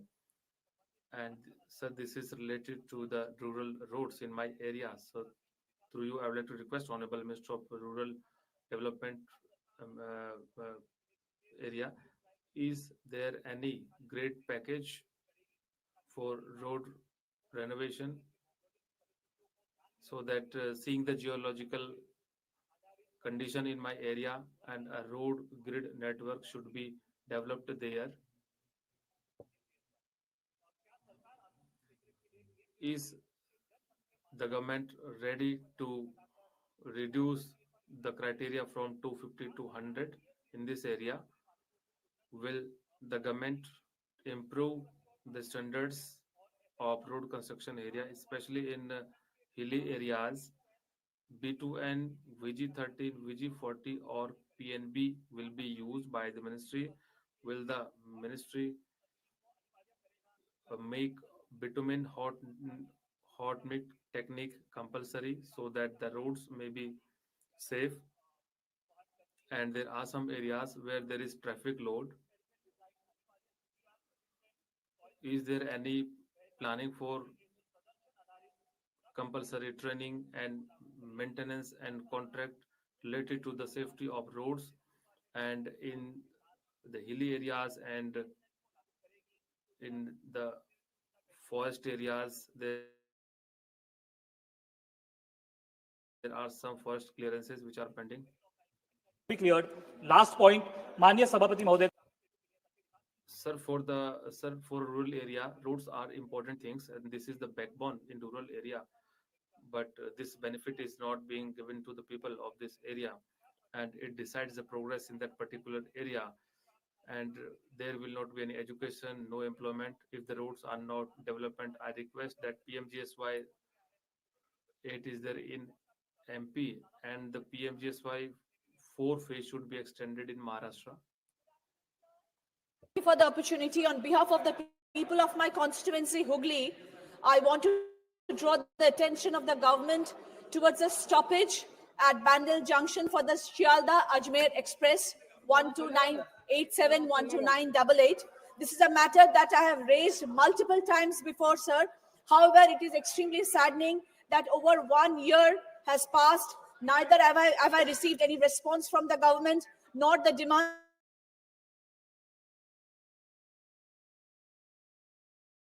for a simple stoppage at Bandel Junction has localities such as Bajberia, Pandua, Chapadani, Rishra, Srirampur and Chuchura. There is a growing need of improved connectivity to major religious destinations like Parasnath, Prayagraj and Ajmer, as well as tourist centers such as Agra, Bharatpur and Jaipur. A large number of people, along with their families and many devotees from the region, regularly travel to Ajmer to visit the sacred Dargah Kharaj, Garib Nawaz, Ajmer Sharif, and other Hindu holy cities on the route, as I mentioned before. The Shialda Ajmer Express passes through these religious towns and tourist destinations. A little route diversion of this train with a stoppage at Bandel Junction would make it much easier for the devotees to travel to Ajmer and other holy cities. This change would have saved valuable time and effort for commuters who otherwise need to travel for more than 1.5 hours to reach Bardhaman or Shialda to board the train. I therefore urge upon the Honorable Minister of Railways to consider this long pending demand. This step would greatly help the people by saving their valuable time and significantly improving the convenience and connectivity to the region. Thank you, you. sir. Shrimati Harismarat Kaur Badal. Thank you, sir. Sir, I would like to bring to the notice of this House a very serious issue of an audio viral, which has been viral in Punjab, of a police officer of Patiala, where he is instructing all his DSPs, all his SSPs, and all his SHO that the elections which are taking place of the Zilla Parishad should be in a jo dhakka mukki hona hai, wo to hota hi hai. Or If there is some kiosk, it is there. If some papers are to be torn, if it has to be cancelled and they have to stop, you stop them in their villages. It should not happen in the premises of election. It happened in the local DC's office, and officer in uniform is violating the constitution. The people who talk about constitution and this Aam Aadmi Party government and their ally, they are violating the constitution. free and fair elections of Baba Saheb Ambedkar ki constitution ne har ek ko ek right. The constitution of Baba Saheb Ambedkar has given all of us a right that every voter has to vote and every party has to contest the election. They can contest the election, and they are stopping the people from casting votes and from giving the documentation. And Manish Sisodha ji go in Punjab and he says that you have to do it at any cost. To you, this conspiracy by the Aam Aadmi government to derail the constitutional rights of a free and fair election, at the highest level, iska जांच किया जाए. Home Ministry से मैं मांग कर. Should start an investigation. I request Home Ministry, SSP, DC, SHO, and SSP who has said this. He says that we are asking our MLA, and we are talking to him. We are in communication with him. Make sure you are not in a uniform, then I cannot help you. So, sir, ye Aam Aadmi ki party. So this government of Aam Aadmi Party, what they are doing in Punjab, इनको ये clean chit दे रहे हैं. ये this audio clip should be taken into cognizance, and they are giving them a clean sheet. Forensic investigation should be set up, should be started, and I demand a CBI inquiry so that with this government what it is doing, then election commission must delist such parties. Aam Aadmi Party को delist किया जाए from fighting election. Aam Aadmi Party should be delisted from fighting election. They are violating the free and fair elections in the states. Such party should be delisted. They are using the government machinery, and they are snatching the rights of people to cast the vote. And election commission has suspended their SP because they are using the system in a wrong way. Audio clip and action be taken by Home Ministry on all those officers who are towing the line of this Aam Aadmi government जो कहते हैं साम दाम दंड भेद धूत सच और पंजाब का इन्होंने बेड़ा गर्क कर दिया है. And they have ruined, they have spoiled Punjab. का नाम और निशान नहीं है. कुमारी सैलजा मैडम, धन्यवाद. और Kejriwal and team. Madam, you place your point. धन्यवाद. Thank you, sir. सर मैं आपके माध्यम से सरकार. Sir, through you, I would like to draw the attention of government about Ghaggar River and the increasing water level of this river. This is affecting the nearby areas. Sir, there is the increasing pollution in Ghaggar River, and as per CPCB criteria also, this pollution is increasing day by day, and it is manifold as per the uh, uh, criteria. Cancer, hepatitis is also increasing in this area.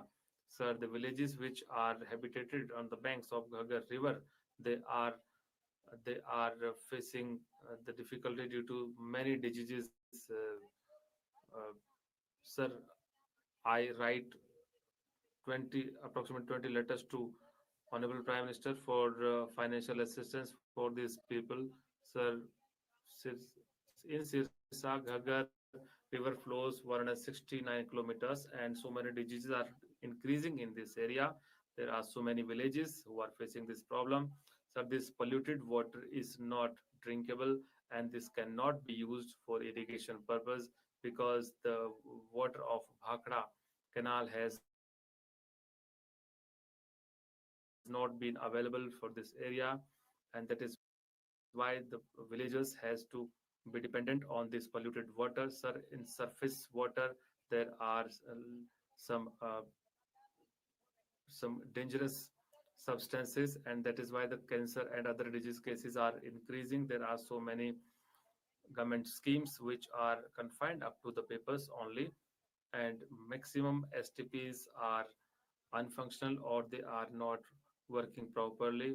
Sir, as per the river protection project, this is also confined to the files. Sir, I request the government that an inquiry should be set up, and the serious actions serious steps should be taken to improve the situation of Ghaggar river pollution, and there should be a water survey related to the quality of water, and some central agency should conduct monitoring, and national river conservation plan should be implemented, and technical and financial assistance and package should be declared, and the villages which are there around Sirsa, Bhakra, Naher, Bhakra canal water should be provided to them so that the people who are facing difficulty they may be benefited.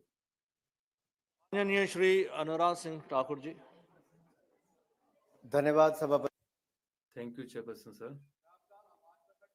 Sir, I am grateful to you for giving me opportunity to raise this important issue. Sir, I come from Devbhoomi, Himachal Pradesh, and we, the hilly people, we have always contributed to the progress of this country. Sir, before 50 years ago, when for the construction of Pong Dam, the then Congress government says, and 339 villages were evacuated, and there were so many promises for the rehabilitation in Rajasthan. Promises were made, and their houses merged in the water, and there is electricity in other states, but there is no electricity for these people. Sir, I want to ask that even after 50 years, what was the fault of the people of Kangra? They were relocated, and the promises have not been kept that they will be given, and they will be rehabilitated, and they will be given land for construction house in Rajasthan. More than 600 families are still waiting for relocation, and 2 generations have passed, but this relief has not been given to them. Sir, is it right? What is happening? So many governments have come and they have gone. I'm not talking about BJP or Congress. It would have been the decision of Congress, but there have been so many comments in the states, and the people are going in Rajasthan. They are running after the officers. They give new dates. How many more generations have to wait for this? Sir, Rajiv Bhardwaj is also there. He is an MP from Kangra.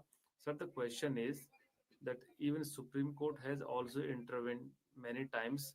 In 1996, when there was a committee related to the Pong Dam, rehabilitation was incomplete at that time. Also, 6,700 people have not got any land, and infrastructure is not available there. Sir, I would like to put this demand through you that Himachal Pradesh officers have submitted an inspection report in 2024.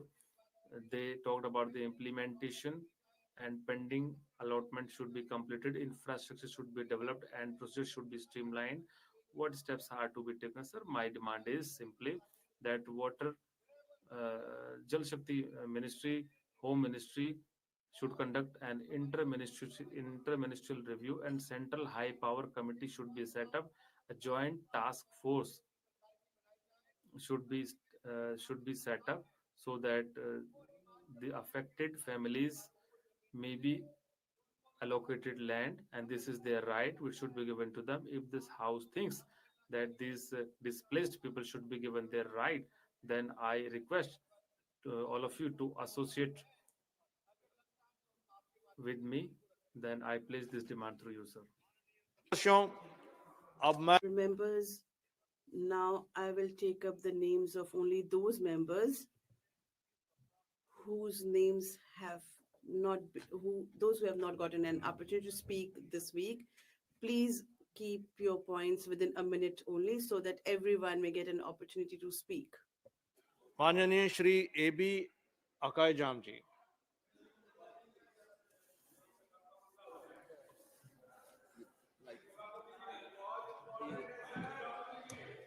Microphone. Mic. Here. It's me again. Thank you, Chairperson. Megi tang ahum lising ani ka kulumdoi.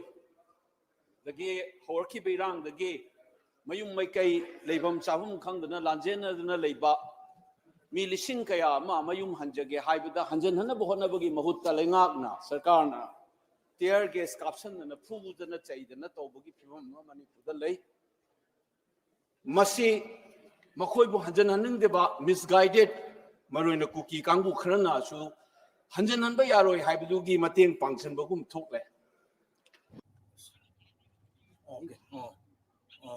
We should not forget that for the last 2 years, the unfortunate IDLPs, it is because of the failure of the administration of the government, and instead of return to their home, there are many roles are played by the government. It is very unfortunate. There are many thousands and thousands people are they are in the relief camp. The lady Makoina Makoigi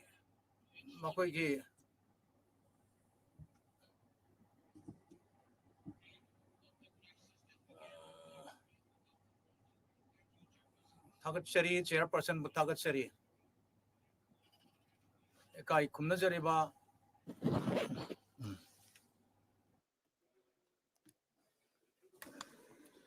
बहुत-बहुत धन्यवाद सभापति महोदय.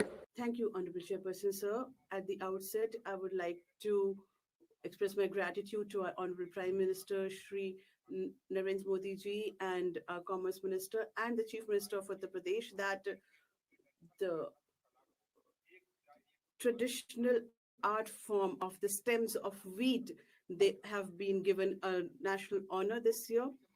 Through ODOP, Bahraich, a dying art has been revived at the national level, but it has also really given a lot of inspiration to the local artisans, and they are getting an opportunity to earn their livelihood. Now it is a need that this traditional art should be established at a global level. So it is my request to you, sir, that the wheat stalks of Bahraich, they should be given a GI tag, and the process may be started so that it can be given an identity at the global level, and it can also further inspire international branding, e-commerce platform, and an international availability, so that this local art can become local to global and become a living example of our Honorable Prime Minister's vision, and the honor, dignity, and livelihood of the farmers will also increase. Thank you. अध्यक्ष सभापती महोदय, मी अतिशय महत्वाच्या विषयावर आपलं लक्ष वेधित आहे. Thank you, Honorable Chairperson, sir. I would like to draw your attention to a very pertinent matter in the entire country. People belonging to all the different religions and castes. The most celebrated is our Honorable great Chhatrapati Shivaji Maharaj. He constructed many forts and many other castles also. In these castles and forts, there were some temples also which were established by him. Their condition is really deplorable today. For their improvement and their rejuvenation and a revival of these temples, the government has allocated huge funds, but it may be provided to us at the earliest. Please help us in this regard. Thank you. Firozia ji.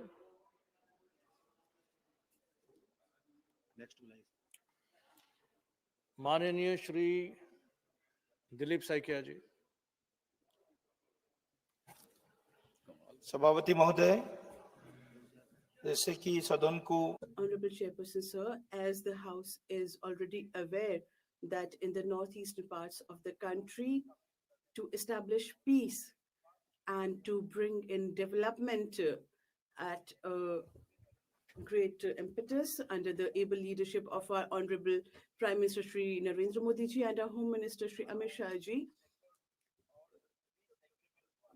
there has been a new peace agreement wherein 11,000 youths have entered into the mainstream, and the Barao Peace Accord which has been established and the agreement which has been made for its 100% implementation, all the issues which are there, it is my demand that it be implemented. And the second thing is that, sir, in my constituency, there is a Rangia Junction, which is also our division office, and the Rajdhani does not stop there.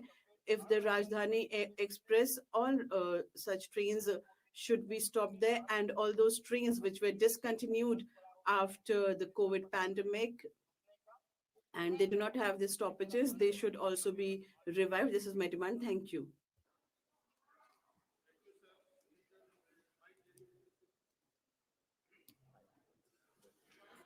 Mic नहीं sir. Thank you sir, आपने मेरे को बोलने का मौका. Thank you, Honorable Chairperson, sir, for giving this opportunity to speak. I would like to raise issue of my constituency, Amethi and Rai Bareli,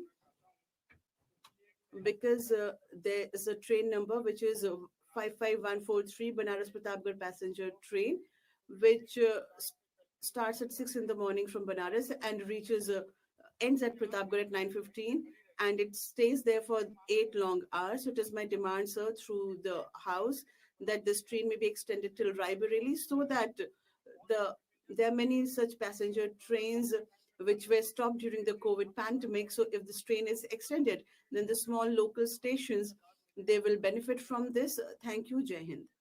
Mati Pratima Mandal ji. Thank you, Honorable Chairperson, sir.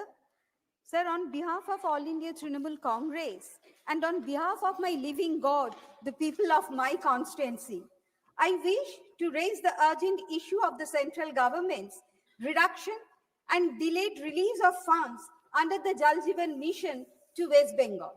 The state has consistently made utilization norms and fulfilled required reforms, yet allocation for the current year have been sharply curtailed, disrupting ongoing drinking water projects. So this sudden cut has stalled pipeline work, delayed new constructions, and affected payment to implementing agencies. Districts facing water scarcity, including Sundarban, and arsenic contamination are particularly impacted, putting lakhs of rural households at risk and threatening progress made under the mission. So Jalka aur ek naam hai Jeevan. So what is also known as life, and this government is trying to snatch away the life. And in the year 2026, their condition will be even worse. To restore full funding and ensure timely disbursal so that Jal Jeevan Mission objectives are achieved and rural communities do not suffer due Your to point is financial made, madam. constraints. Thank you, sir. माननीय श्री आशीष दुबे जी. धन्यवाद सभापति महोदय. Thank you, Honorable Chairperson, sir, that you gave me this opportunity to raise my voice in this temple of democracy. Sir, I come from Jabalpur Lok Sabha constituency, which has its own very historic importance in the field of agriculture, defense, education, and along with that, in the field of tourism also, it has its own importance. So today, through you, I would like to demand something pertaining to the field of defense, that in Jabalpur, there is been a long-standing demand of a defense cluster, and the reason is that in Jabalpur, we have 3 defense institutes. We have a vehicle factory, we have a gun carriage factory, and we have our ordnance factory. And because of which, I think from if you want to take a step in the industrial field, then for the defense cluster, we can do much more. And there's also another reason that I'm raising this. In Jabalpur, we have 5 universities, and the youths have the talent. If we want, we'll get students from all fields, and they will get talented youths in each field, and they will get 4 sources of livelihood. So I would like to once again demand through you that a defense cluster may be given to Jabalpur. Thank you so much. अन्य सदस्य श्री आशीष दुबे जी. हो गया. अन्य सदस्य Shri S मुरासोली ji.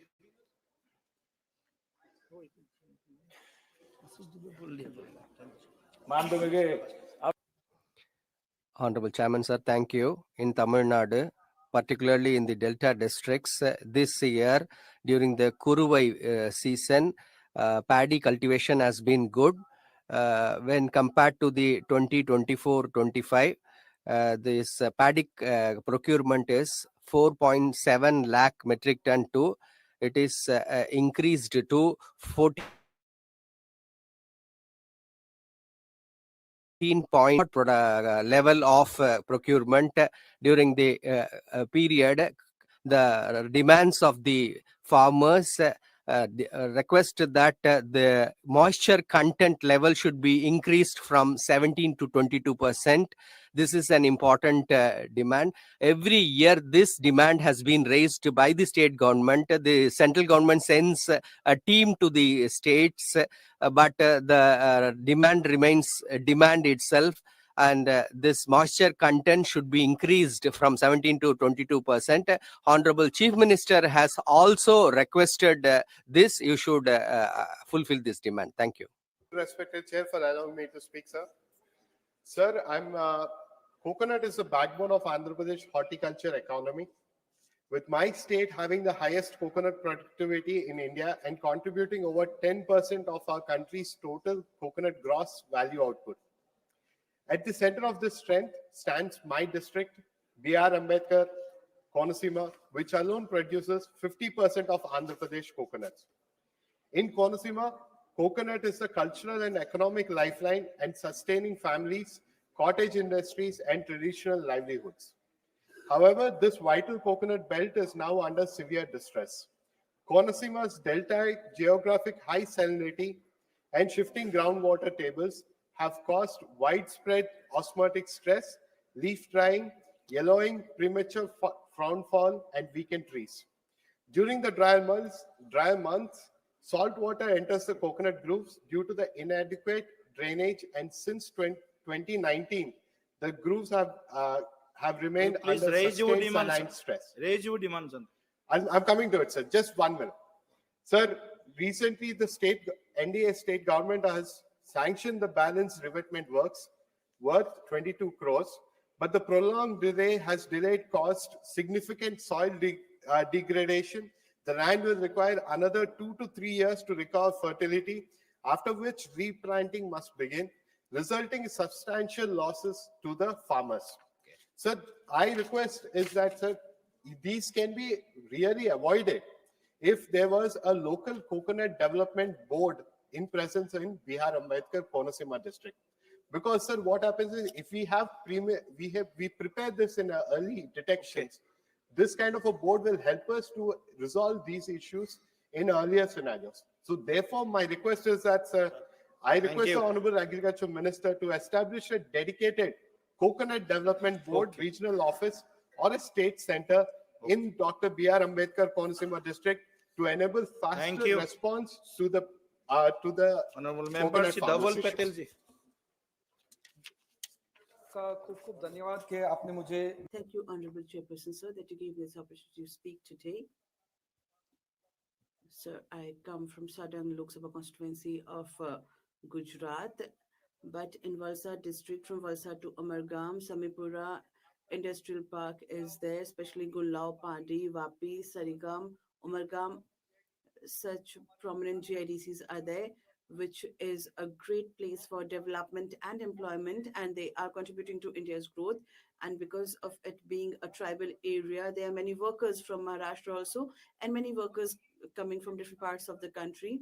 And in Rifta, there's only one ECIC hospital in Vaifi, and only other dispensaries are there, and the facilities are not enough.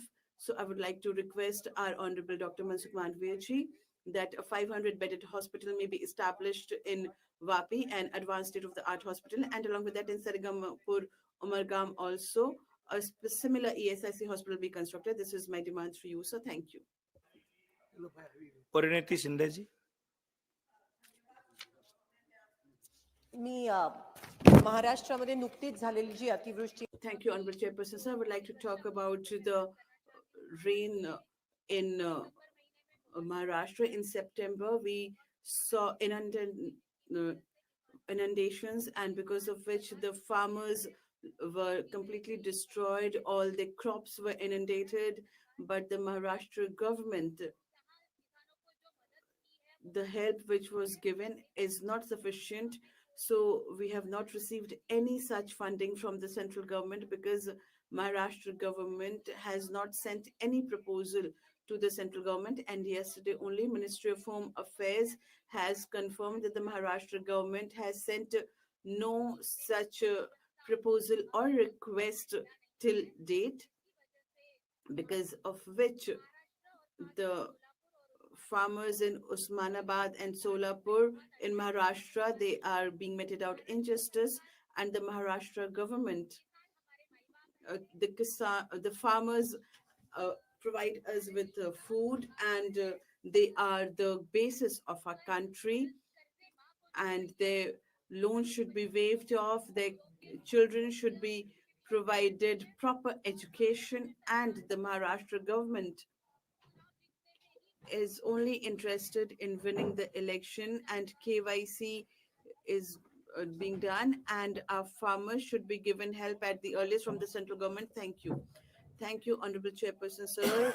The Gandak River, which is the lifeline of Champaran and Bihar, but when the floods come, then on the Champaran dam, we see that it has not been strengthened in the last 60 years, and for 5 to 6 nights, we lie awake because we fear that it would break down not only Valmiki Nagar Tiger Reserve, but lakhs of people will lose their lives. So I would like to request for you to the Honorable Jal Shakti Minister, Shri C.R. Patilji, that under the border river area management, this Champaran Dam may not only be strengthened, but there should be a double road, and the Gandak River desiltation be also carried out so that it should regain its depth, and Champaran Dam, if there's there, then Valmiki Nagar Tiger Reserve and Champaran and Gopalganj people will also benefit greatly from it. Thank you. माननीय अध्यक्ष महोदय, Honorable Chairperson, sir. In Sadhu Gram and Kumbh Mela in Nasik, we are preparing for that. Almost 1,800 trees are going to be uprooted. It is a very serious issue. And this compound which is there are many birds and wild animals. It is a very important site for them, and many people have been agitating against it.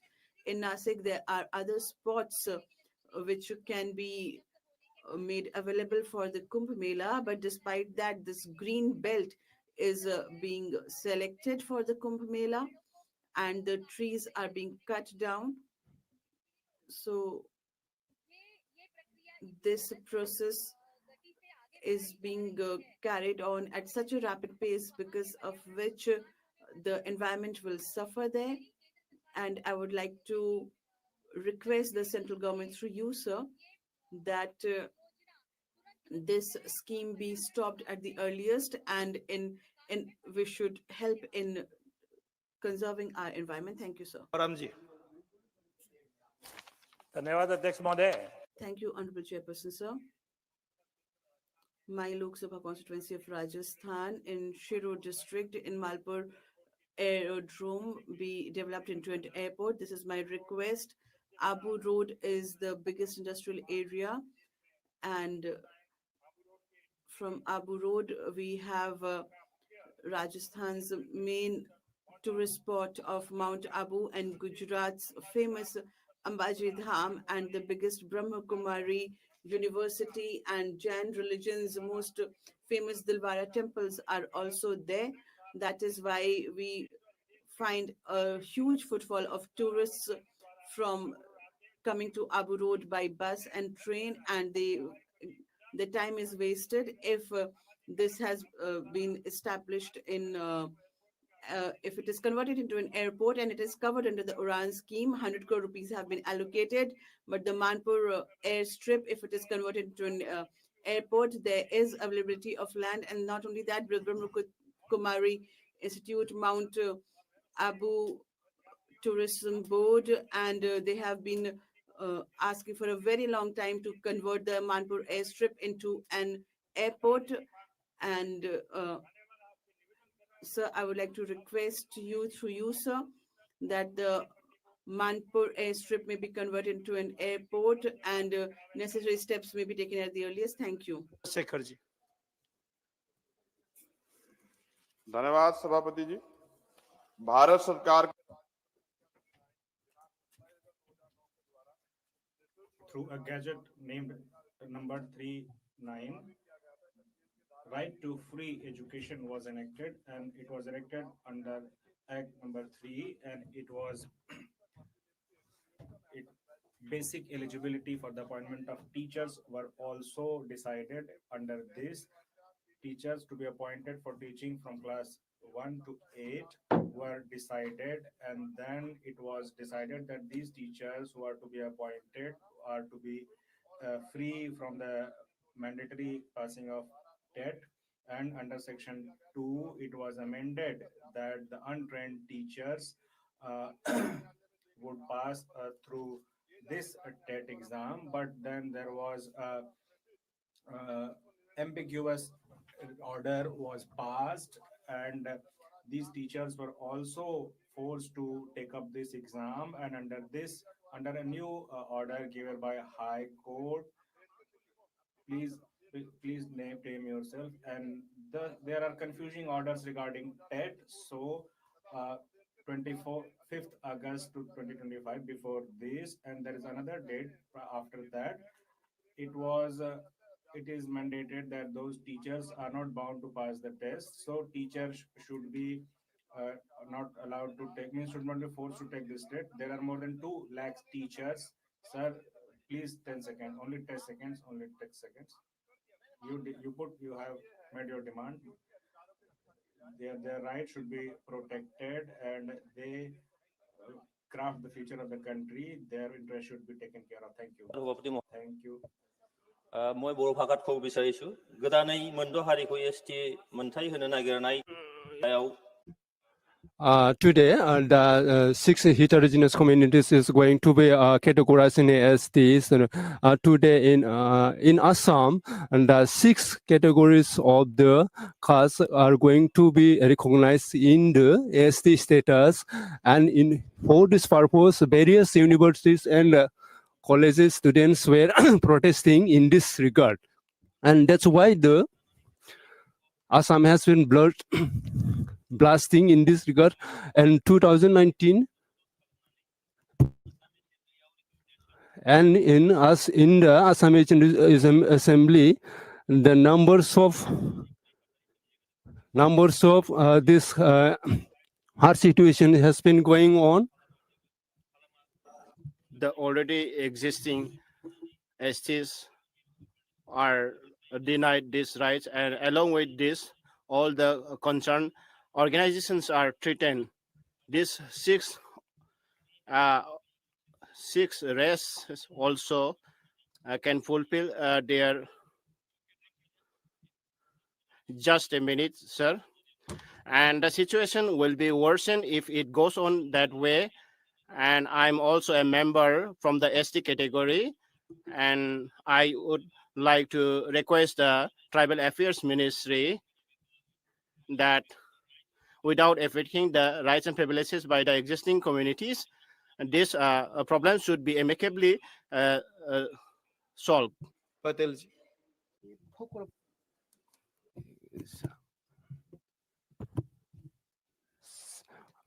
गोजोननाय बावबाय मानगोनां मासिगिरि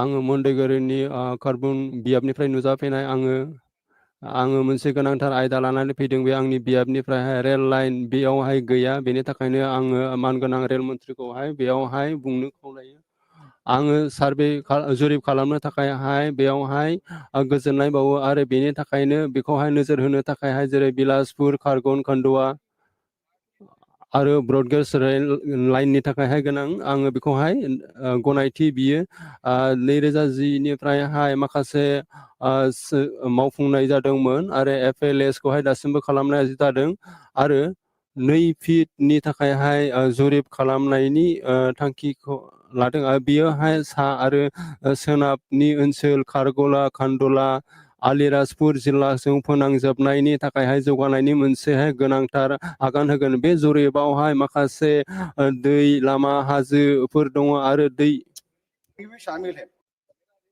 And Krishi Bhumi is also included, and it is requested that they should establish their cooperation with the state government, and it should be finalized. The requisite section 20A should be used and notification should be issued under this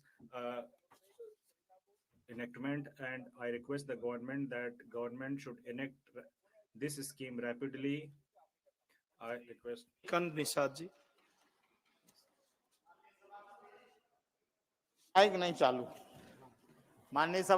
Honorable Chairperson, sir, you allowed me to speak for this. I am very thankful to you, sir. I come from Uttar Pradesh, and there are many municipality employees, and they are given a meager pension, 2,000, 3,000 mensem, and they are on the verge of starvation, and the employees of roadways are not given pension as yet. So through you, I want to draw the attention of Uttar Pradesh government and central government that they should be compensated properly, and they staged protest also. So the corporation employees should be paid properly like other government employees. Thakur ji. धन्यवाद अध्यक्ष महोदय मुझे Thank you, sir, Chairperson, sir, for allowed me to speak. Alcohol is being home delivered in Gujarat, but farmers are not getting urea. This is Gujarat model. Sir, through you, I want to draw the attention of my constituency, Banaskantha, and many other districts of the Gujarat. These areas are facing acute dearth of urea, and this is a Rabi season of cropping, and farmers need urea, but they are queuing up in long lines to get the urea for many days. From quite some time, farmers are demanding urea, but central government and state governments are not heeding to their demand, and therefore I request the central government that kindly stop the siphoning off an illegal pilferage of urea, and farmers should be provided urea properly. Ji, Anil Balanuji.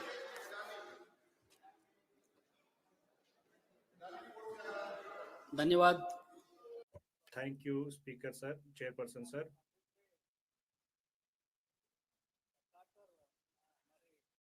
Through you, I want to draw the attention of Ministry Forest Minister Bhupendra Yadav ji. He is sitting here. I request him that parts of Uttarakhand and Garhwal area, in these areas, man-animal conflict has heightened of late. For last 3 weeks, 4 people have died due to the attack of Tendua, and there is a spike in last few days. More than 15 people have been injured in last 3 weeks. Attack of bears has increased, and this was not usual, but it is seen more frequently these days. People are so afraid that children are not going school. Children are being attacked, and it's like curfew in hilly areas, and this is due to increased man-animal conflict. I request the Honorable Minister Bhupendra Yadav ji that please help the state, provide the requisite resources to them, to the states, and we need more state-of-art cages, and we need tranquilizers, and many other fogs, guns, etc. are required to mitigate the fatalities.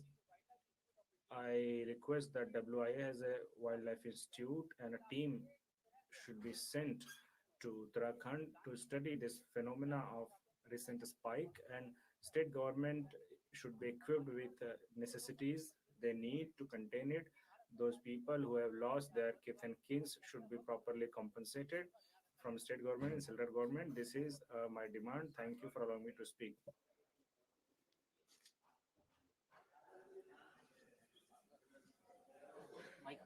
Mike. बताइए. Start please. Sir, Mike है. धन्यवाद सभापति. Thank you, Chairperson sir. This year in our area, heavy rain has destroyed the agriculture. The compensation which is decided by the central government is really very less. 7,000 ರೂಪಾಯಿ ಮತ್ತು ನೀರಾವರಿ ಇಲ್ಲದ ಹೊಲಗಳಿಗೆ ಒಂದೇ. The money given is less. Farmers cannot do anything.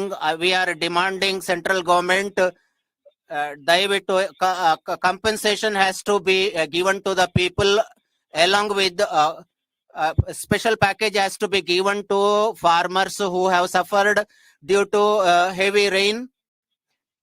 Central government also gave additional package to farmers in Karnataka. Fasal Bima Yojana was not implemented properly.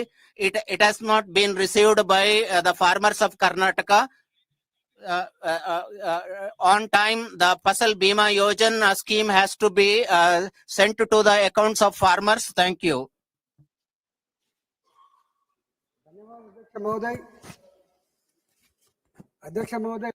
Chairperson sir,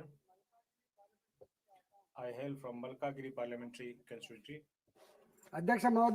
Chairperson sir, there are 40 lakhs voters, and the population is 70 lakhs. 40 years back, a dumping yard was set up. Earlier there was very less footfall of garbage. Today almost 10,000 tons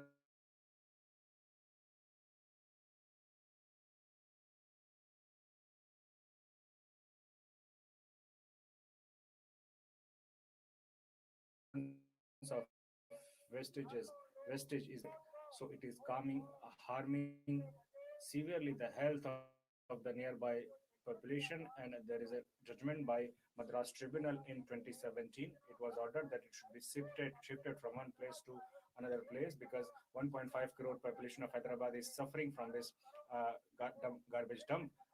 So judgment mandated that they should be shifted, but this judgment has not been implemented on the ground. Our environment minister is sitting here, and I demand from minister that kindly implement this judgment stringently and provide a safeguard for the health of the people. This is my request. I request Honorable Minister for this. Sangmaji. Mr. Chairman, sir. Now, life is very precious. We know that. But life becomes a burden to the society, even to the family, when it is not taken care. Now, more than 3 lakhs with the age of 15 to 29 is already drugs addict. And more than thousands and thousands of youths are already with the disease HIV. But the fact is that, Mr. Speaker, sir, Mr. Chairman, sir, in the state, there is not even a single diagnostic center, no rehabilitation center. Even in the hospital also, doctors treat our youths who are infected by the HIV also in the same room. There is no systematic, procedures to allow the patients to take care. So that's why I would like to request to you, Mr. Chairman, sir, at least every district, there should be at least 2 to 3 rehabilitation center provided by the government. Now, when we are talking about this drugs addict, last few months itself, more than, the Golden Triangle drugs has entered through the border area. That's why not only the drugs, even the cattle smuggling is going on, Mr. Chairman, sir. That's why what we need is that we need a proper security systems in the border area. Thank you, Mr. Speaker, sir. Chairman, sir.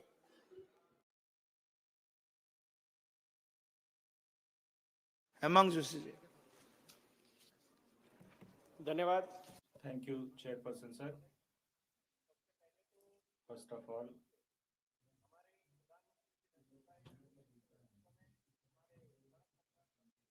I would like to thank Honorable Road and Transport Minister Shri Nitin Gadkari ji, who is working under the guidance of Shri Modi ji, because there are 4 narrow bridges in Vadodara, Hyderabad, and it causes a lot of traffic jam, and this problem is being resolved. But along with this, there is another issue which is raised in our Disha Samiti and other meetings.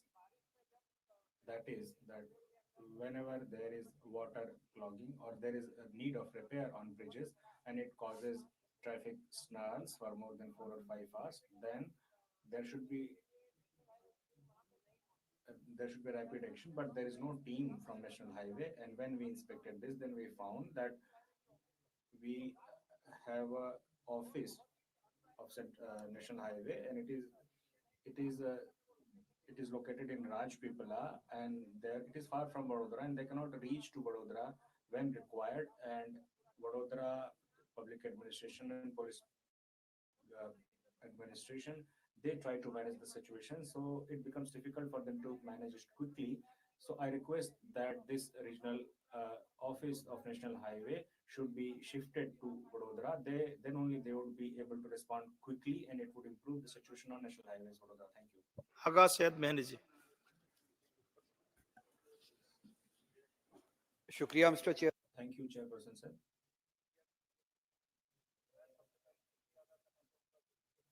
First of all, I would like to thank Kuldeep Sharma ji from Jammu, whose Muslim friend Arfaz Ahmed's home was demolished illegally, and Kuldeep Sharma ji donated part of his land to his friend, and for this I would like to extend a deep-hearted thanks for him.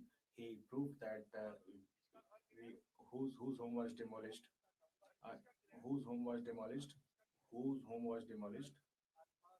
Arfaz Ahmed's home. He was a journalist. His home was demolished without any notice, without any legal process.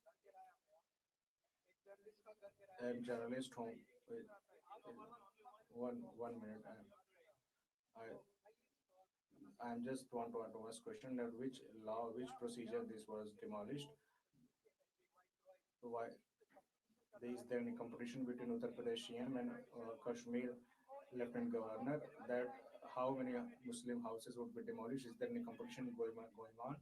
Thank you, Chairman, Please sir. be seated. Thank you, Chairman, sir, for giving me the. Thank you, Chairman, sir, for giving me the opportunity to CM speak. और governor का नाम नहीं ले. You cannot name CM and Governor here. Please sit down. for giving me the opportunity to draw the urgent attention of the government to the recurring problem of artificial flood and severe waterlogging in Guwahati city. Every year, even with a few hours of rainfall, major roads, residential areas, hospitals, schools, and marketplaces are submerged. This is not a natural flood. It is a result of inadequate drainage, heavy siltation, blockage of natural water channels, and unplanned urban growth. Water coming from nearby state Meghalaya also creates a great problem. Natural water bodies like Bhorolu, Mora Bhorolu, and Bahini channels are congested and closed. Raise your demands.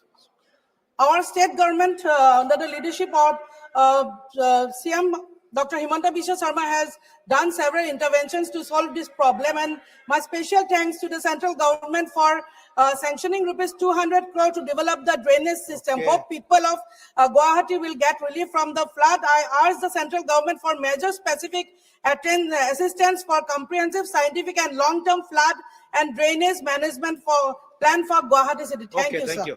Sri Aga said, up to complete in 15 seconds. Okay, please. Please. मैं सिर्फ इतना पूछना चाहता था, क्या ये Just wanted to ask whether this country would be ruled by the law or this would be ruled by anti-Muslim policy. Proceedings. No, next. Okay, please sit. Say Mallu Ravi ji. Mallu Ravi ji. Yes, please. Thank you very much, Chairman sir. I rise to draw the urgent attention of this August House to the need for the Government of India to strengthen and expedite the implementation of the Rights of Persons with Disabilities Act 2016. I urge the government to take immediate steps, including number one, filling the vacant statutory positions under the RPWD Act. Number two, ensuring time-bound implementation of accessibility provisions under the Accessible India campaign. Number three, enforcing compliance with the mandated 4% reservation in employment, 5% reservation in welfare scheme for PWDs, strengthening national rehabilitation and skill development institutions to enhance economic and social inclusion of PWDs. Okay. Introducing additional welfare measures, including increasing the disability pension and improving support system for independent living. These issues will fall under the jurisdiction of the Ministry of Social Justice and Empowerment, Government of India, and require urgent action in the interest of millions of PWDs. Thank you, sir. Manane Sadasyagan. Honorable members, now I shall call upon only those members who have not had the opportunity to speak in this entire week. Hence, Please. it is requested that you raise your demand within a minute. Sota ji. Thank you. Thank you, sir. Thank you, Speaker, sir. I rise to raise a very important issue concerning coastal Karnataka especially. There's a banned organization called the Popular Front of India. There is a serious concern that the former members are regrouping under the banner of SDPI, which is its political front. Recently, the Enforcement Directorate in its press release dated 8th November 2025 stated that the SDPI functioned as a political front of PFI, with PFI involved in controlling, funding and supervising its activities. This is a credible and significant development which is endorsing our claims, sir. Given that the PFI is a banned organization, its backdoor involvement undermines national security and integrity. Our region has had to pay a huge price for the presence of PFI and its organizational nexus. The most recent being Suhas Shetty murder case, which was handed over by the NIA by the timely intervention of our Honorable Home Minister. So I raise the urgent attention, especially since the local elections are around the corner in Karnataka. In recent years, the SDPI has got an alliance with the ruling party in Karnataka, especially in the recent president election of the Bantwal Town Panchayat. Hence I demand the Home Minister to consider the recent ED findings and take necessary steps to stop banned groups from reappearing under new identities or using political parties as fronts to contest elections and harm our democracy, especially considering the ruling party having a tacit understanding with the STPS. Thank you. Thank you. Sri Moles Babuji.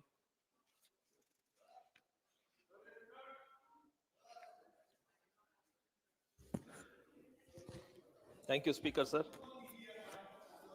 Every day, around 25,000 to 30,000 people are traveling daily from KGF, Bangarpet, and Malur taluks of my constituency, Kolar, to Bangalore for work and colleges.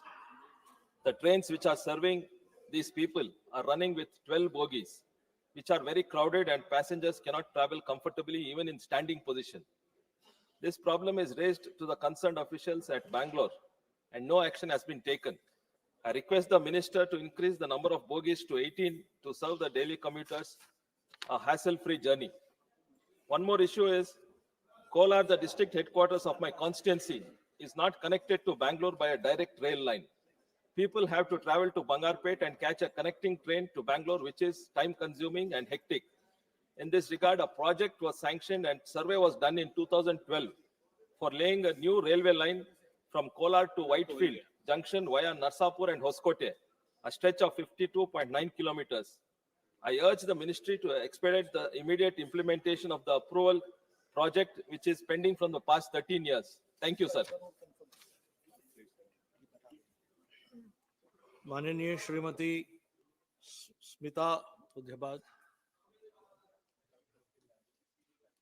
Pavati Moday. Honorable Chairperson, sir, through you, I would like to draw the attention of the government to an important matter.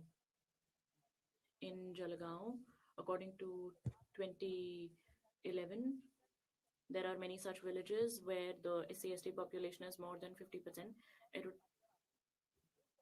In all of these places, in spite of SC/ST population, they still have not been able to get the benefit of government policies. Hence, it is most important that digital connectivity, education, health, and that they must be given an opportunity to participate in it. If these 34 villages are not given that kind of opportunity, then that is going to be a problem for development.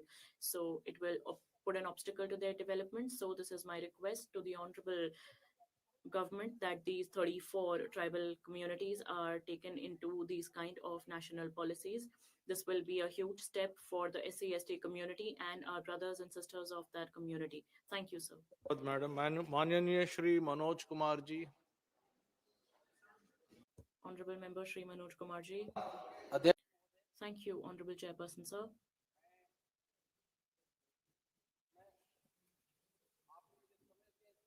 I am grateful for you to have given me this opportunity, sir. In Bihar, there is a most important matter which must be taken care of through you. I would like to draw the attention of the central government and the state government. You must have seen, Honorable Sir, that in Bihar, many of the houses have been razed. Lakhs of people have lost their houses because of no reason.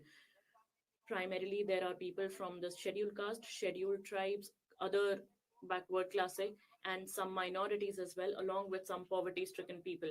Without any kind of notice, the bulldozers have razed their houses. People kept crying, kept wailing that they must be given some opportunity, some days to take away their property, to take away their belongings, but they turned a deaf ear to their requests. And lakhs of people lost their houses. Similarly, sir, you must know that all the rickshaw pullers, the laborers, the working class, they put up in Bihar primarily. And as you would already know, 3 to 4 crore people have left Bihar. They have in fact migrated to other states in search of work. And the people who are living in Bihar, unfortunately, have now lost their houses. Through you, sir, I would like to request that the people who have lost their houses, and the government has a provision that those people who have lost their houses must have some kind of compensation and houses be provided to them. In our constituency, Sasaram, and in many honorable constituencies, people were not able to have drinking water. Adhaura is on the hilly station. Even today, people have to drink contaminated water. They are forced to drink contaminated water. People are having problems into the domain of health and education. And now you are taking away their houses. They are living on the roads. Some kind of compensation must be given to them. I am grateful to you for this opportunity. Thank you, sir. धन्यवाद सभापति Thank you, Honorable Chairperson, sir. I come from Kasganj, and there is dearth of doctors, because of which the patients are suffering immensely. In both of these districts, cardio, gynecologist, neuro, ortho, and many other specialists are missing over there. Through you, Honorable Sir, it is my request to the Honorable Minister that doctors must be provided in these two districts. Along with that, there must be a trauma center in Janpat Center, and I request that in Mainpuri and Kasganj and other areas, because of a lot of accidents, people have to run to Delhi and Lucknow. Now they must get adequate facilities there. There must be a trauma center in Etawah. Similarly, in Kasganj Janpat, there must be a PPP model which has been decided for about 8 months. They have had the land for 8 months. And the work has been given to Rajshri Bareilly Medical College, which has not been started so far. It is my request to the Honorable Health Minister that for all of these 3 projects, they are able to be expedited. Thank you. Chairman साहब मैं Thank you, Honorable Chairperson, sir. I would like to draw the attention of the central government to the matter that the Pasi community has had a rich history. Maharaja Sita Pasi, Savnan Pasi, Maharaja Suryadev Pasi, and there are many other rulers who have done great work for public work and for social matters. Maharaja Saliha Pasi, Umeha Pasi, Saliha, and Maliha Pasi, Malihabad have worked there due to the contribution of their rulers.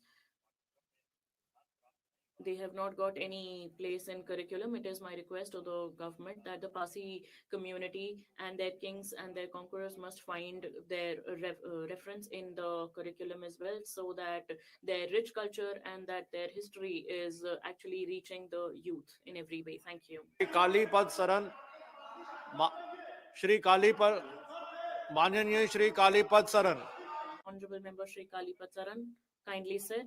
Kalipat Saranji, please go on. As over 70 lakh people in India speak Santali, making the Santal community the third largest tribal group in the country. The community is predominantly concentrated across 7 states, including West Bengal. Establishing a Santali Central University in West Bengal would significantly benefit the Santali speaking population, given the community's dense concentration in the state. It would promote and develop Santali language and literature, create opportunity for higher study for youth in their own language, encourage research on Santali culture and history, and support the socio-economic upliftment of the community.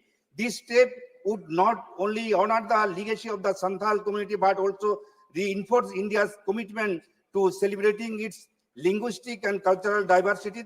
Therefore, I respectfully urge the Union government to establish a central university with Santali as the medium of instruction in the Jungle Mahal region of West Bengal. Thank you. Santosh Pandey ji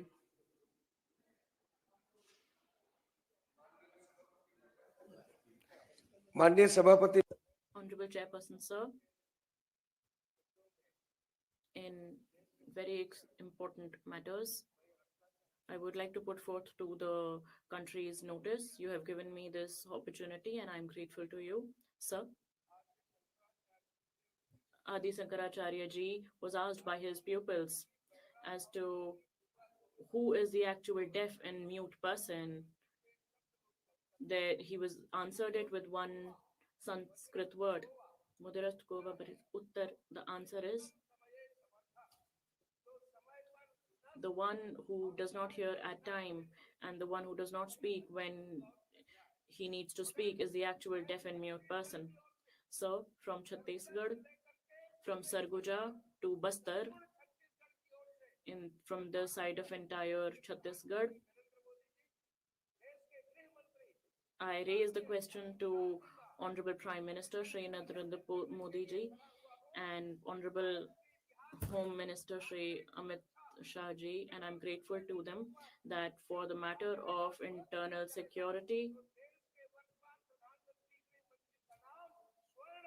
then they have given timeline, motives, and with targeted approach, they have actually put an end to Maoism and nationalism, and they have worked towards this direction. So, sir, I am reminded of wonderful lines, and now I'm reminded of that era when Honorable Home Minister has worked towards this great extent. Sir, nationalism, urban nationalism, terrorism, and store painters can only be put an into by discipline. When Operation Sindoor was going on, when everybody was glued to the border, then with utmost sincerity and with utmost integrity, our forces, Honorable Amit Shah ji, were working towards this direction. Behra ji.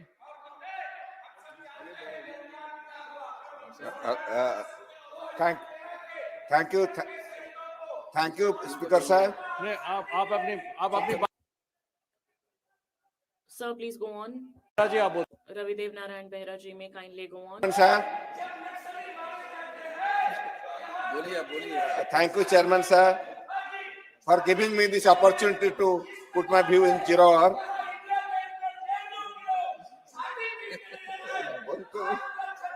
Behera साहब आप बोलिए Behera Behra sir, please go on. आप अपने बात रखी है, आप बैठिएगा। नहीं आपने अपनी बात रखी। You have spoken what was need to be spoken. Please sit down, sir. An amendment to the All India Service Act 1951 in 1963.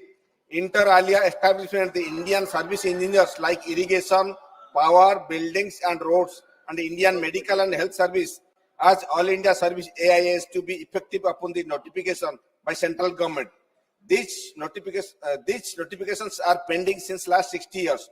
In this regard, will the Honorable Minister of Public Grievances and Pensions be pleased to state details regarding efforts made by central government to notify the above services as All India services? Please provide details issues faced to achieve the above. When central government is planning to notify Indian service engineers, Indian health and Indian medical services as AIS services and any other issues regarding this. Thank you, Chairman. धन्यवाद माननीय Shri Honorable Member Shri Suresh Kumar Shetkar ji. Honorable Speaker, sir, I wish to draw the urgent attention of this August House and the Indian government to the pressing need for the comprehensive national policy on cancer screening in India. Prostate cancer stands as the second most common cancer in men globally, and its incidence is regrettably rising in country. Similarly, breast cancer, colorectal cancers, and are significant public health burdens, while cervical cancer remains a major concern that is largely treatable through screening. Currently, the absence of government-mandated population-based screening program means many individuals remain undiagnosed until the disease have reached advanced stages, severely impacting survival rates. Evidence robustly demonstrates the early detection through simple screening methods can significantly reduce mortality of this cancer. Specifically, I request that the Union government mandate and regulate affordable screening for prostate cancer, PSA, colorectal cancers, breast cancer, and cervical cancer across all public and private laboratories, which is a particularly focus on individual aged 40 and above. Further, the Ministry of Health must launch widespread and targeted awareness campaign utilizing rural primary health care network to educate the public extensively about the risks, symptoms, and benefit of the early screening for all these cancers. Thank you, sir. Thank you, sir. माननीय श्री संबित पात्रा जी. Sir आपको बहुत Honorable Chairperson, sir, thank you for giving me this opportunity. Today, all the honorable members from Odisha are here, and it is most unfortunate that a fellow member of parliament who is from TMC, today she raised a question against the Odisha government in the 0 hour today, that the Odisha government is actually sending away the Bangladeshi migrants on the basis that they speak Bangla. This is a complete farce. This is a complete lie, sir. From time immemorial, Odisha has been taking all the states together. All the ones who speak Bengali are our brothers and sister. And Mahaprabhu Jagannath Ji is in fact the deity, the primary deity for Bengalis as well. But today I wish to clarify that Odisha is the haven for everybody who speaks different languages. Similarly, the Odisha government and in all the hearts of the MPs for infiltrators, for Rohingyas, and for all the anti-national people, there is no place for them. Today, the constitution is the highest in Odisha. I would like to inform the honorable member from TMC that whatever she claimed today, that the ones who speak Hindi or Urdu must go to Pakistan, this is deplorable, this is horrible, it must be withdrawn. And the Honorable Chief Minister of Odisha is not here today, but the kind of language which was used for him, it was targeted towards him. I would like to speak that our Honorable Chief Minister believes in Sabka Saath, Sabka Vikas, Sabka Vishwas, and Sabka Prayas. Yes, Bengalis are our brothers and sister. Odisha's integrity is our own, but Bangladeshis and Rohingyas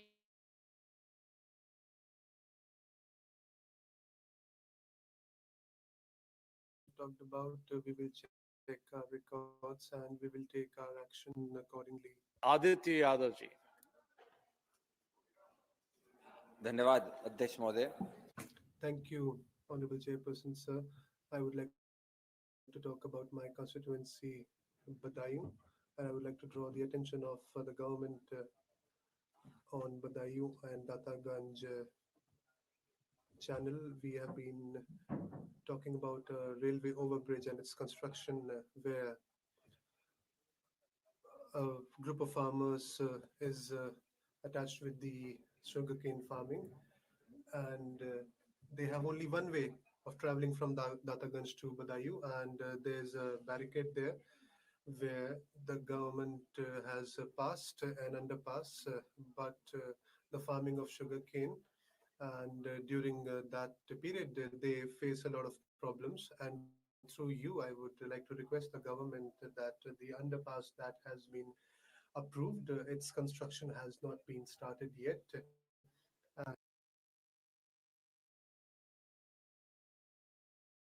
There will be if there is an overbridge over that, then the farmers will be getting more facilities. If you have seen that the underpasses, wherever they have been constructed, a lot of waterlogging is seen there. People find it problematic, and the farmers also face the problem. Overbridge will be the solution. Thank you. Thank you, Mr. Chairperson, for allowing me to raise a very important issue concerning the road construction that is currently taking place from Shillong to Dauki and the western bypass under the NHIDCL. Through you, Mrs. Chairperson, I would like to request the concerned minister to consider paying compensation to the farmers, then the homestay operators, store operators, whose livelihood have been greatly affected due to the unmindful dumping of debris along the streams. And this has affected, the paddy fields. It has affected the water source of many people who have been living, through depending on these Yes, natural sir. resources. And therefore, I would urge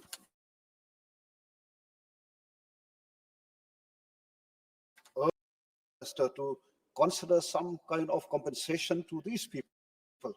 And at the same time, to take stern action against those involved in such Manyanaya unmindful and Hemant Savra. selfish act by contractors in the name of Manyanaya development. Shri Thank you, Hemant Savra. Mr. Chairperson. Dhanyavad. Thank you, Honorable Chairperson, sir. Churchgate, Virar, Dharukhand, and the starting of 15 coach, I request for that. And because of a lot of crowd on this route, around 2.5 lakh passengers, they take the service on this route.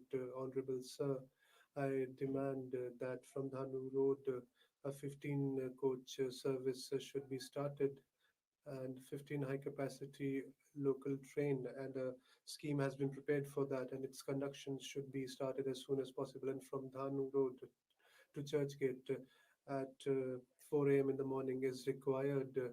And the AC local, which is from Churchgate to Viral, this should be run till Dhanu, and in the peak hours, the from in the middle of 6 of 7, 2 extra locals, Dharu Virar and Virar Dhanu, should be also started. This is my request, demand. Thank you, sir. Pandabaji.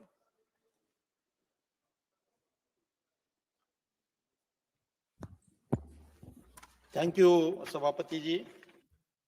Thank you, Chairperson, sir. I want to talk about Maharashtra government, and I want to put forward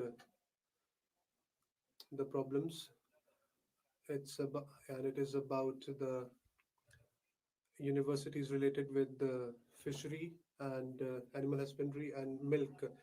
More than 60 posts of professors are vacant, and it is not only about one department, but about animal husbandry, and it is not a good sign. After 2018, no recruitment has done, and retirements have been happening, and only 40% of the staff is taking care of the veterinary department, and the result has also seen that Udgir College has seen the problems in my constituency, and I request the Honorable Minister through you that in Maharashtra the faculty should be recruited at the rate of 100%, and ICR and the standards related should also be complied with. It is not only about cattle, but they also decide the future of the rural economy. Thank you, sir.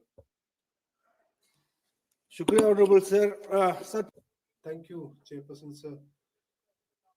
The people of Ladakh are not very happy, and we have been talking about democracy there.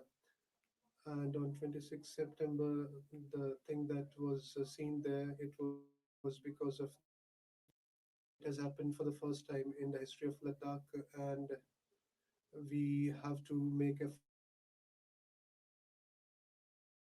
peaceful, but still this occurred, and they are patriotic and nationalists, and they have given sacrifices for the country, and the youth of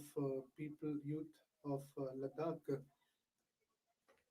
have seen unemployment, and they have seen frustration, and a lot of unemployment is there in Ladakh. If you look at the country-wise data, and whatever that has happened, it is not good for us as well, and the youth is frustrated, and there is no hidden agenda behind this, but some youth have become the part of this crowd mob unknowingly. Some stringent laws have been applied on them, and many people are outside on bail, but they are still making the rounds of the police stations. I request the Honorable Home Minister that wherever the cases have been registered, and people those who are imprisoned, and people those who are outside on bail, they should be heard too. They should be listened to, and these cases should be withdrawn. Thank you, sir. Chairman, sir. Yeah. Honorable Chairperson, sir, I would like to thank you that you gave me the opportunity to speak my views during 0 hour. I come from Shahjahanpur, district Shahjahanpur, the place of martyrs, and we have scheduled tribes and majority. And first of all, I would like to talk about our popular leader, Honorable Prime Minister Modi ji, and I would like to thank him that because of him, the scheme of Vande Bharat train is increasing the growth of the country, and it is not only giving the good travel option, it is also strengthening the rural economy. And our Minister of Railways, and under his leadership, the railway department has seen rapid progress because of his hard work. A lot of passengers are seeing great changes in their travel. I would talk about the Shahjahanpur district, and I want to raise a demand from the people of my constituency between Lucknow and Delhi. Vande Bharat Express is conducted via Shahjahanpur. It should be started, and the stoppage should be at Shahjahanpur district. I had written on the 1st of July 2025 to the Minister of Railways, on which he replied on 22nd of July. I request that action is taken on that. Thank you, sir. मैं Hanifa जी को फिर मौका दे रहा हूं, एक second. आप मेरी बात सुनिए, आप मेरी बात सुनिए, आप मेरी बात सुनिए। मैं हनीफा साहब को फिर मौका। Kindly listen to me. I'm giving another opportunity to Mr. Hanifa.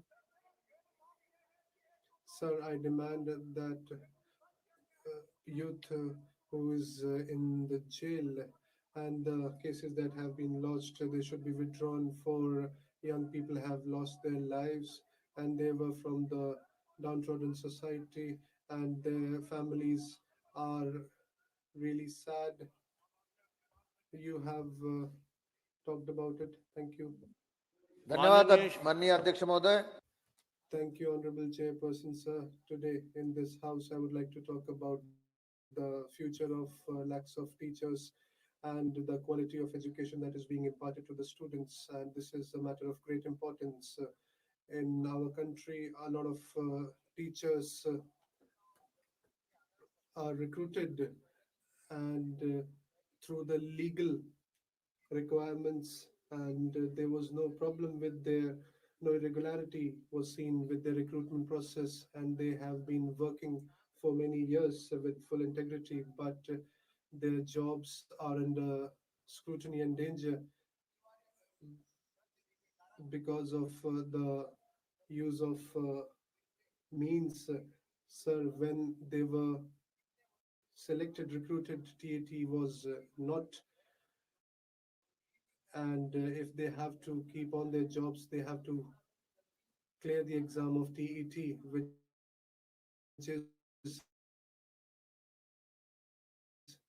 an administrative fault, and it is people, those who want education in the rural areas, rural sector, it is dependent on these teachers, and now they are insecure because of the added requirement of TET. If these teachers get out of the education system, what would happen with these students? And the education system would also be in problem. And the RTE talks about the assurance of education, but it is going in the other side. And when we talk about their experience, and it gives a lot of positive aspects. Thank you, sir. Thank you, Speaker, sir, for this opportunity. Mine is a very, very important, long pending demand for my constituency. It is a very simple demand, but it is a very long pending demand. Tiruvallur is a very important place near Chennai, sir. It is just 42 kilometers from Chennai. Most of the workforce comes from Tiruvallur to Chennai. They travel through a particular train. Now, the problem is in Tiruvallur, the population has increased so much that there is a constant demand for people for all the additional expresses and superfast trains to stop in Tiruvallur. I have made this demand consistently with the railway minister to consider this fact, because Tiruvallur is now the hub of work. It is the hub where Sriperumbudur is also there. I urge the railway minister to consider this stoppage for all the additional expresses and superfast trains in Tiruvallur. Thank you. Thank you. माननीय श्रीमती कमलजीत सहरावत जी। धन्यवाद। Thank you, Honorable Chairperson, sir. Through you, I would like to draw the attention of this House on my Western Lok Sabha constituency, and I'm talking about Dwarka here, where there's a problem.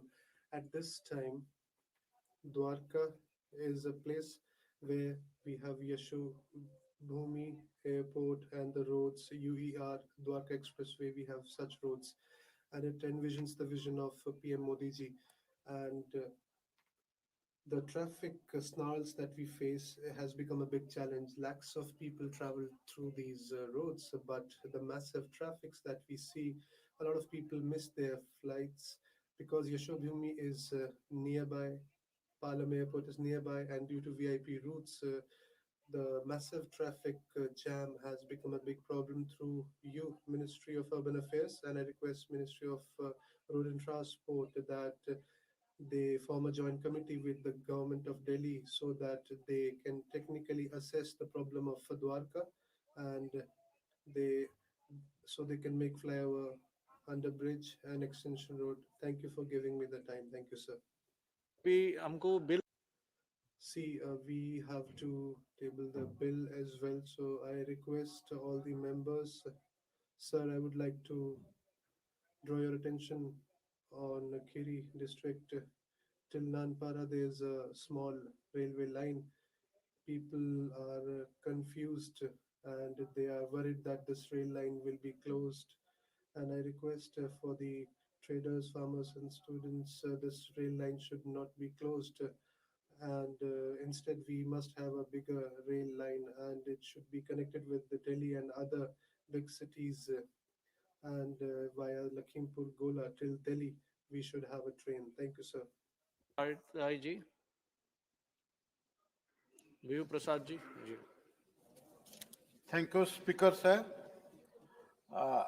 Through you, sir, I would like to draw the attention of Honorable External Affairs Minister that relating to one sensitive issue that in my constituency, Jagatsinghpur of Odisha, one person that Adarsha Behra had gone to Sudan and he was working as a laborer in Sukrati plastic factory. In December 22, he had gone there and he had been working there. Due to class war in Sudan, stock there. So there is no chance to come to India. So in this regard, I informed the embassy of Sudan, but till today, he had not been rescued as he has been stuck in Sudan. So I would like to request Honorable Foreign Minister to intervene in this matter and Yes, sir. he should come to India Your point is with made, the sir. help of Mananiya Shri government of Sudama India. Prasad. Thank you, sir. माननीय श्री सुदामा प्रसाद जी. धन्यवाद महोदय.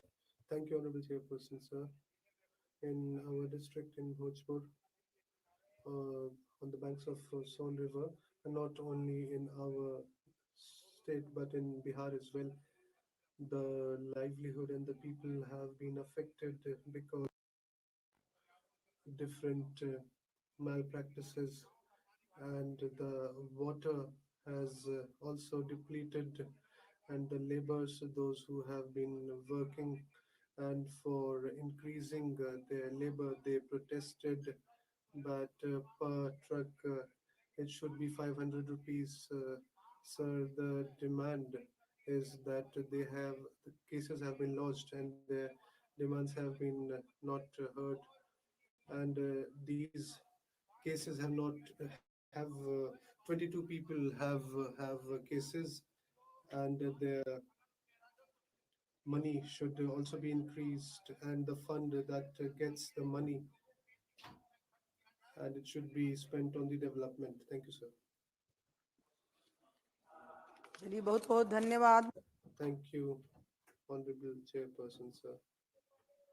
First of all, I would like to thank Honorable Minister of Railways that under Amrit Bharat scheme and 12 pairs of train are running and 100 Amrit Bharat trains will also run. But this is my demand that my constituency is Shivhar, and I have raised this demand again and again, and I requested that during this financial year, the train transportation should start. The land acquisition is very slow. I request the Honorable Minister of Railways that in my constituency, Shihar, Riga, Mohimandal, Bergania, and Kunpar, at all these stations, Amrit, they should be considered in the Amrit Bharat and they should be beautified. And the modernization should be done, and the toilets and AC halls should be built. Thank you.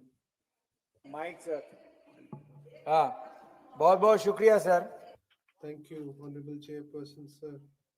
The Waqf property, which is around 9 to 10 lakh rupees, this is the last day today, and only 6 months were given. We had said in JPC time and again that this is not possible. This is deeply regrettable that even 30% has not been registered. In West Bengal, it is 12%. In UP, it is 30%. In Karnataka and Tamil Nadu, which is computer savvy, only not even 10% has been done. And so, because of the technical flaw, this is my demand that this period should be increased by at least 6 months, and the responsibility should be taken by the government so that not even a single property is missed. Thank you. सभापति जी Thank you, Chairman, sir. Sir, through you, so more than 80 lakhs voters in UP, the the contract basis workers in UP, sir, their job safety is on stake and they are not getting benefits regularly. Sir, these are the people who are ignored in the society and they are facing a lot of difficulties. ASHA workers, sevaks, they are getting 8,000 Shiksha Mitras, 10,000 Anganwadis, 5,000, and instructors 8,700, and the kitchen workers only 2,000. Sir, this is the remuneration which is being provided to them, and the contractors are not following the rules and they are exploiting these workers. Sir, this is a very serious issue. You should listen to me. And sir, they are ahead in all the services and they are conducting the SIR also, and many of them are died due to SIR. You please place your demand, sir. My direct demand is that this government talks about 5 trillion economy and they claim that we have become the third and fourth largest economy in the world. Please place your demand, sir. These workers should get a permanent job. They should get continuous job. कितनी देर में जगदीप का पाल जी आप बोलिए। सभापति महोदय आप बोल चुके ना आप बोल चुके आपकी मांग आ गई आपकी मांग आ गई You have placed your demand. Please let me speak. तो मांग कर लो ना आप चेयर से बात सभापति कीजिए। जी आप चेयर को बोलिए सर। Yes, तो sir. आप बोलिएगा नहीं तो कर लो Not tolerated. They should be regularized. They should be given all the facilities as per the service conditions. Honorable Chairman, sir, through you, I would like to request that the government should intervene.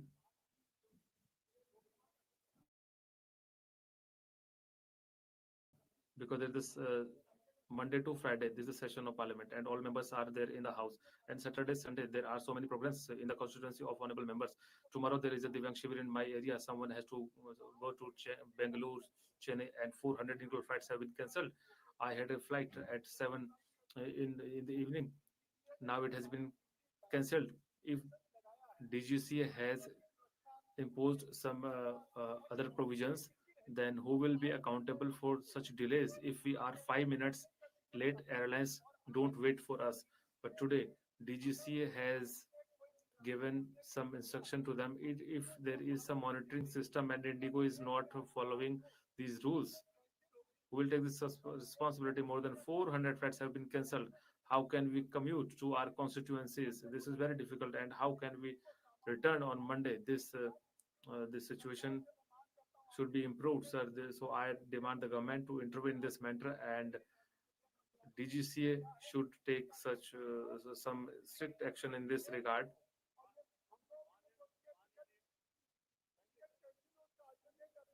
Sir, an alternate arrangement should be done for the ticket cancellation. Refund should take place. Sir, this is not the matter of only Jagdambika Pali. This is the matter of all honorable members.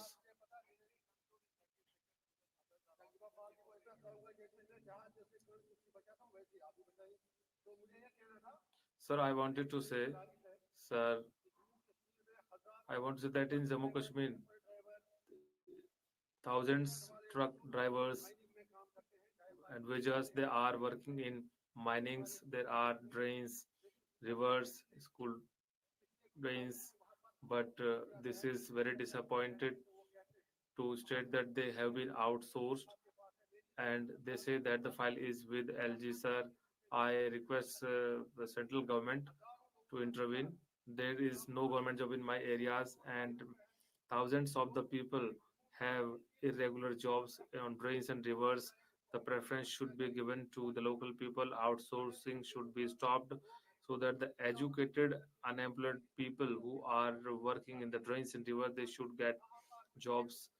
The situation is very bad there in my area.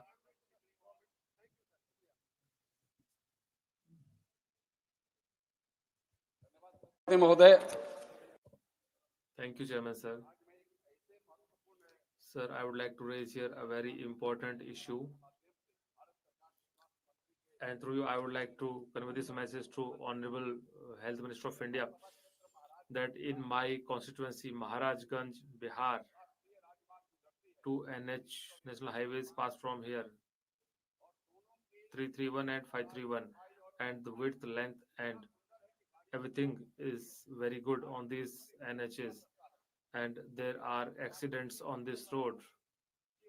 So through you, I request on NH 531 and on NH 331 in Ikma, and second in Bhagwanpur Art, a trauma center should be established, and ambulance services should be provided for this area. So this is my demand through you, this demand is from Honorable Health Minister.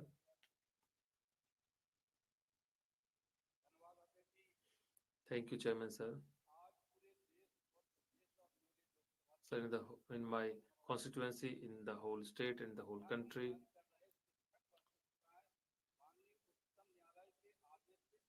teachers are terrified by the verdict of Supreme Court.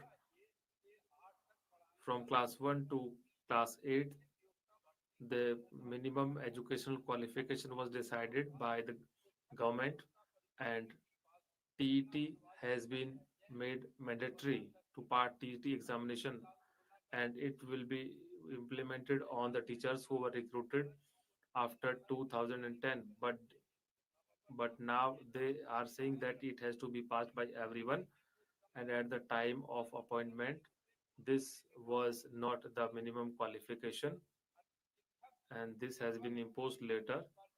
And the teachers who are working for 20 to 20 years, they are facing a lot of difficulty to pass this examination. Sir, I demand that the teachers who have been recruited before 2010, they should be freed from this stat examination, and they should be left.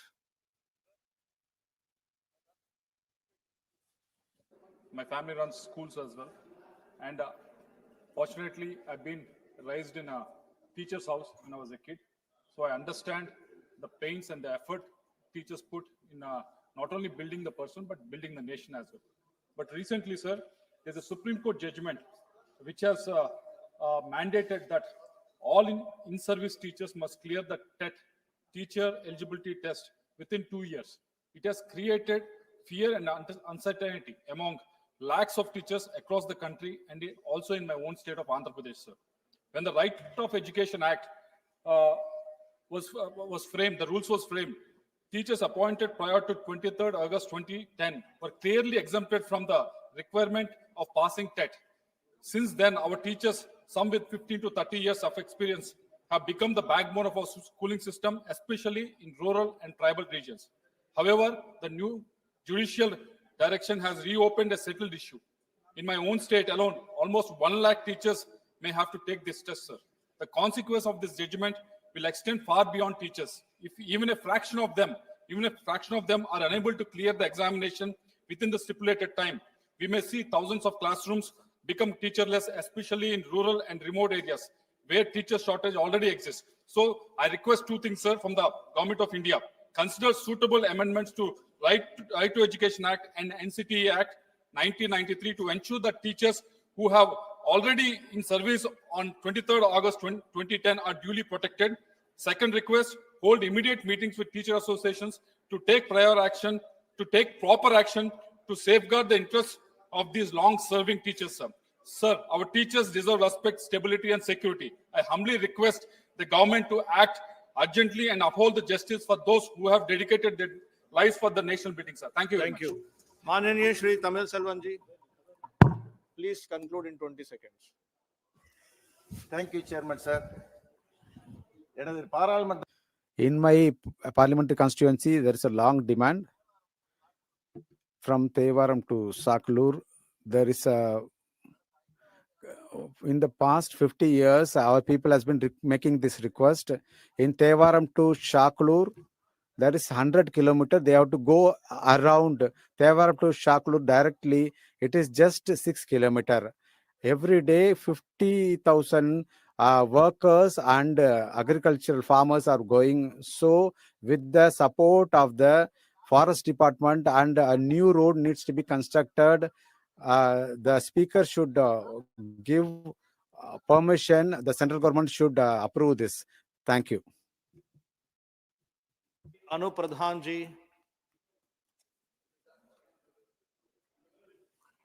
Anu Pradhan ji. माननीय सभापति जी, आपने मुझे इस लोक महत्व Thank you, Chairman sir, for raising me my issue in 0 hour. I am grateful to you, sir. Honorable Chairman sir, in my constituency, Hathras, there is a holy temple of Dauji Maharaj Ji. This is 250 years old, and for 150 years, Lucky Fair has been held here. It is told that by the Britishers, they attacked this temple. So there was no damage to this temple. So through you, I request the government that this holy temple should be rejuvenated.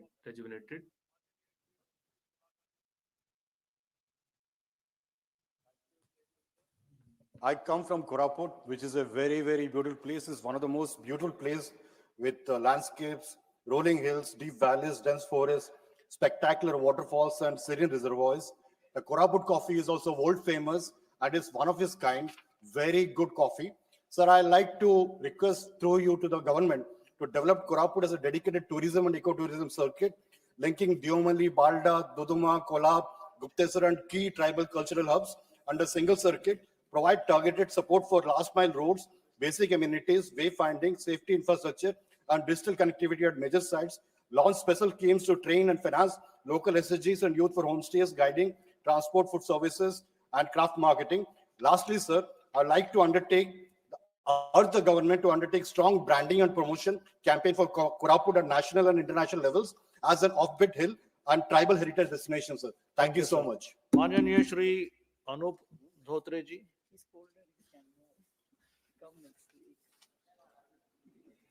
Thank you, Speaker, sir. Sir, I would like to express my gratitude to Honorable PM Modi ji for launching MSME Samadhan portal introduced in 2014. This portal is an online delayed payment monitoring system launched by Ministry of MSME. It enables micro and small enterprises to file online application concerning delayed payments for buyers and of goods and services. This initiative has been instrumental in ensuring quick and affordable resolution of delayed payment disputes, all within the mandated day of 90 days. This transparent and technology-driven mechanism has significantly boosted the confidence among lakhs of entrepreneurs. So India's current GDP growth rate stands at 8.2%, and Please Maharashtra place being your demand, sir. Please Yes, place your demand. Maharashtra being largest contributor to national GDP and home of highly concentrated MSMEs. Sir, मेरी demand है कि जो My demand is that through MSME Samadhan portal, as per official website, 1,05,000 cases have been registered, 47,000 cases have been solved, but there is a pendency of the cases. So on district level, through portal, cases should be solved.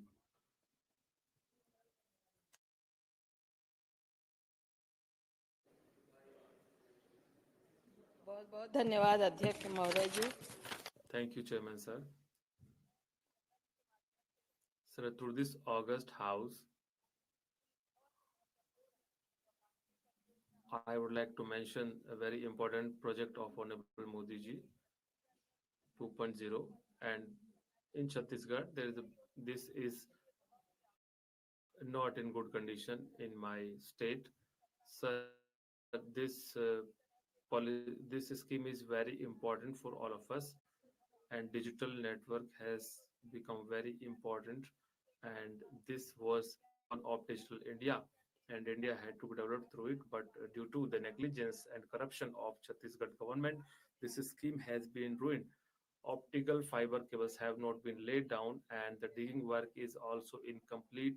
Money has been spent, and wherever the connections are provided, equipments are of no use. And in panchayats also, we have to provide digital services, and these panchayats are deprived of these services. So through you, I request that central government should review this scheme, and the implementation should be ensured so that the digital development in the rural area may be ensured, and the people in rural areas may get this benefit, and the people who have been accountable for this delay, they should be punished.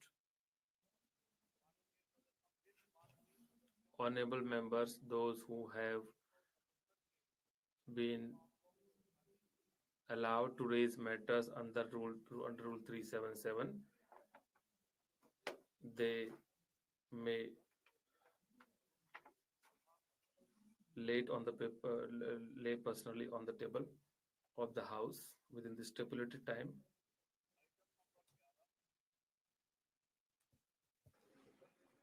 स्वास्थ्य सुरक्षा से राष्ट्र सुरक्षा. Item number 11, the health security say national security says bill 2025. I request you, because the time is limited, honorable members who are called, they speak briefly within 5 minutes. You please take your seat. Honorable Dhaval Patel ji. Speaker sir, मैं आपका खूब खूब धन्यवाद कहना चाहता हूं. Sir, I thank you for giving me opportunity to speak on this bill, the health security से national security says bill 2025, and I thank Honorable Narendra Modi ji and Finance Minister Nirmala Sitharaman ji that this is a very visionary bill which will ensure our health and safety. They have introduced such a nice bill, so I thank them also. Sir, till 2014, our country was on 11th number in terms of economy, but in 11 years, now we are the 4th largest economy in the world. And in 2047, we have taken the resolution of a developed India. So the most important thing to make the country developed is the security, and national security and health security. And this bill will ensure it. And this bill has been brought to ensure the national security and health, and it will collect finances for this. If there are some such situation, there has been noticed that there is no money, but now a corpus will be made due to this cess, that we can use this fund or corpus in such situation. This will make such a fund which will be ready to use every time if there is some any such emergency. There will not be any financial crisis, and this financial crisis will not be there after the passing of this bill. Sir, we can see that in the whole country, every time due to cancer, lakhs of the patients die. And for this, our honorable Prime Minister Narendra Modi ji has been very worried, and we have passed the bill related to central excise, and tax has been levied on cigarette, and this has been related to pan masala, gutka, and cess has been imposed, so that the health and the security will be ensured in our country. Sir, we will spend money on our health, and this will ensure the safety of our country also. And there is, and the people are spreading propaganda that this bill is going to be a burden on common people. Sir, I assure that it will not be a burden on common people, and more excise duty will be levied on excise duty. And most important thing is that earlier there was a cess, excise or tax, and it was on the sale, but there has been underreporting in the sale, so there was tax evasion. But the new bill which we are bringing it, we will ensure the production capacity of the machines. लगेगा तो exact हम लोग जो inspect So the inspector, we will move from that and we will be able to deduct the taxes properly. That is the provision in this legislation. And we have also seen that when there were certain incidents in Pahalgam, in this Delhi also, our neighboring countries are also causing different types of activities. And in Operation Sindoor also, we saw that our armed forces, the advanced techniques that they used in combating it. So this bill will also ensure that through this bill, whatever funds come will be spent on the security of the nation. And along with that, this legislation, whatever lacunas were there in the previous bill, that is being done away with. That is why our Honorable Prime Minister, Shri Narendra Modi ji, when he became the Prime Minister, he brought the Ayushman Bharat scheme, and it has a life insurance cover up to 5 lakh rupees. And Chairman Sir, our Leader of Opposition of NCP, Sharad Pawar, and Honorable Member Supriya Sule ji said that the prices of medicines have increased since Modi government came to power. The prices of medicines have not increased, rather they have decreased, because after Modi ji came to power, the Jan Aushadhi Kendras which were opened at concessional rate and feasible rate, the medicines were made available. And also our senior citizens under PMJY, 40 lakh senior citizens have been connected, and they are the beneficiaries of this scheme. And 1.25 lakh crore is the saving of the people of the country. And the Ayushman Arogya Mandirs have been established in villages and cities. And our health budget has also been increased. Till 2014, it was only 1.15, 115% has increased to 184%. And in the entire country, all the hospital network that has also been enhanced. The number of AIIMS hospital has also been increased, which is most important. And the science schools, science colleges, the medical colleges, they're also in huge numbers. We've seen an improvement. And after 2014, our Honorable Prime Minister Shri Modi ji, for the economic security, water security of the country, he has focused on it. He has given emphasis and enhanced budget allocation. And the defense budget from 6.81 lakh crore, it has been increased to that. This has been done by our Prime Minister Shri Modi ji. And this bill which will come forth, the funds will go in buying new equipments and ammunition, the tunnels which are being constructed along the borders, that will also go on at a rapid pace. When Sir UPA government was in power, the then Defense Minister Antony ji said that the country's borders, there has been no provision for increased security, no budget allocation, but this bill, it ensures that our border security will be strengthened. And the most important thing, that it will also serve in curbing tax evasion, because the industries will be lined up, but the tax evasions will also be cut up, and it will not be as per the tax inspector or the company, but the capacity of the company. Please conclude. And along with that, sir, this bill is for a long-term planning. It will give permanent solution like Mission Sudarshan Chakra, Atmanirbhar Bharat. Such big missions will be, and so I will conclude in 1 minute. In section 5, it will decide that what will be the speed of the machine at which it will produce. Honorable Chairperson, sir, thank you for giving me this opportunity to speak on the health security, say national security, says Bill 2025. So today, countries like America, Russia, and China, they are spending a lot on their national security, and they've given utmost priority to health security. So this step taken by the government is definitely to be welcomed. There is no doubt on the intent of the government, but more than intent, it is important to have good policy and proper implementation. So in India, every year, people who almost 13 to 14 lakh people die untimely deaths because of use of tobacco and tobacco products. The main reasons for cancer is because of smokeless tobacco and henny and other tobacco products and chewing tobacco. And more than 80 to 85,000 people have suffered from oral cancer. Not only cancer, but cardiovascular diseases, COPD, and many other communicable diseases are born out of tobacco. This is not just about one person's health. It is also about the economic security of the people. But just by increasing the prices, can we decrease this diseases? This is an addiction. Once a person is addicted, they use Iodex, they use cough syrup, and when you go to, you're asked Aadhaar card to buy a Corex, and in gutka and pan masala, if cess is increased by that only, how can we hope that people will stop consuming these products?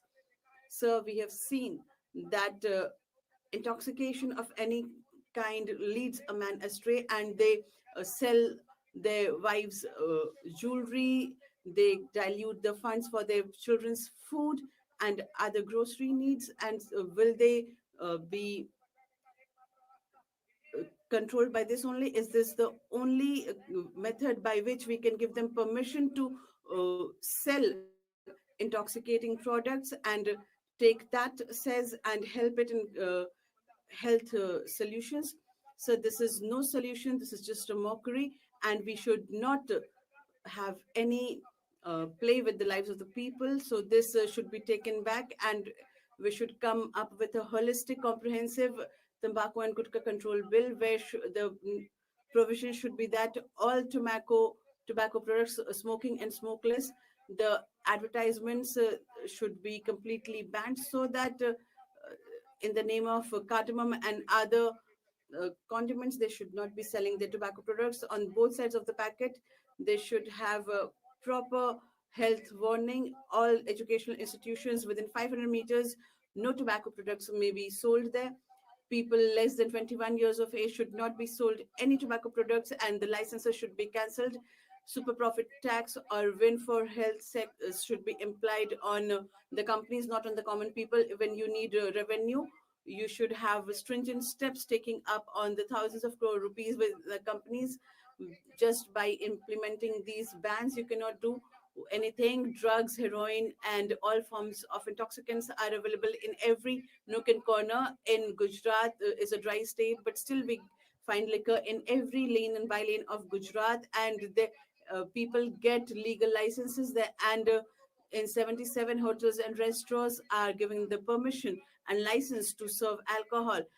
In Gujarat, Gir city, they are given the permission to serve alcohol, and they are calling it a dry state, but they are getting license to sell alcohol. Almost 25 to 30,000 crore business of liquor business is working and profiting in Gujarat, and that money should go to the government treasuries and not the private company. When the government wants to earn from the revenues, then states other than Gujarat, where there is a liquor ban, they should be taken away, so that the black and market of alcohol is curbed. Sir, I will just conclude. Sir, you did not discuss on any bill in the monsoon session. Please give me time to finish today. Sir, all these black businesses should be curbed. And when such intoxicating purposes and substances are not banned, then why on liquor? When we talk of a Viksit Rashtra, then we should think like a developed nation also. And sir, I am of the opinion that only prohibiting will not do anything. Sometimes it leads to bigger corruption and black businesses flourish. Thank you.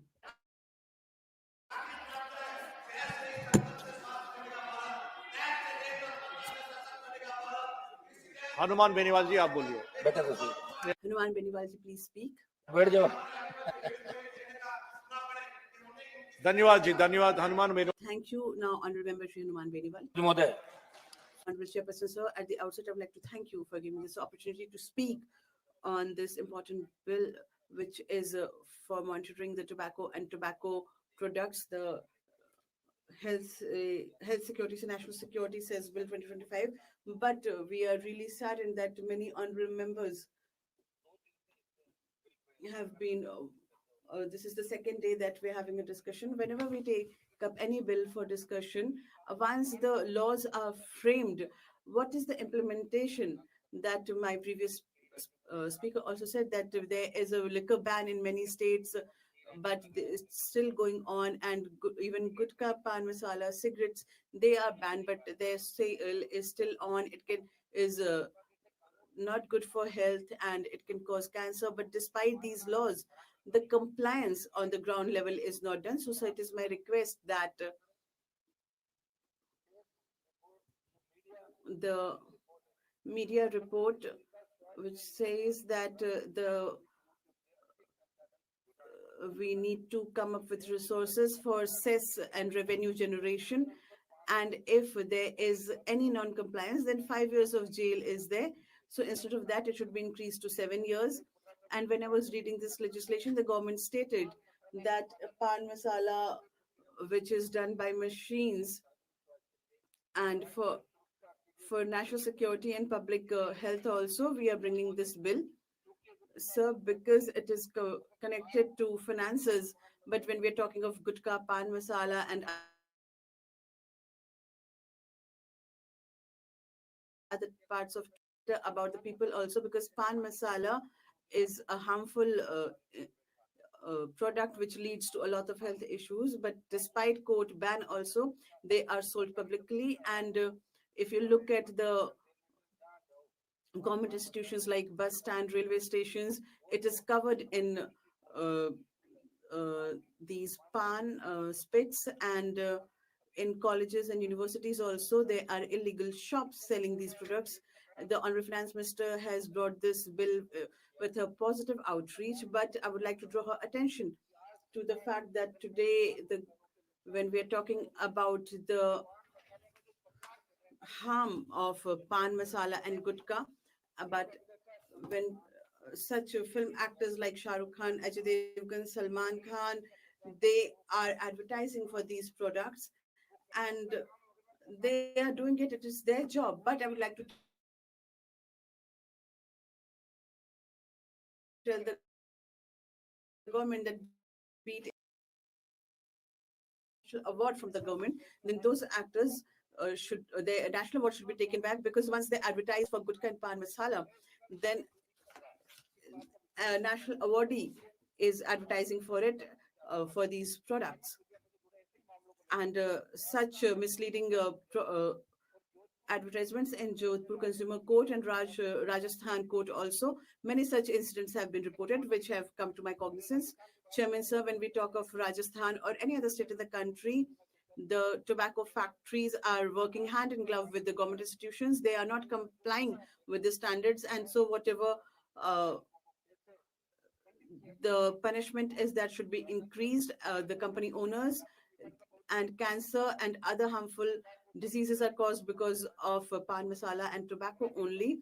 And I would like to request that it is a serious concern that in agriculture, those companies which manufacture fertilizers and other products, they are not working for the farmers. They are saying that they are spending in the CSR. So whatever revenue we get from this bill, it should be definitely be used for the national benefit also. And I would like to know from the Honorable Minister that once this is implemented, then pan masala, tobacco and its production there will be a lot of counterfeit products, and today also thousands of factories are not complying with the standards. So stringent action should be taken on them, and that once the bill is implemented, there will be no black laundering of these products. Thank you.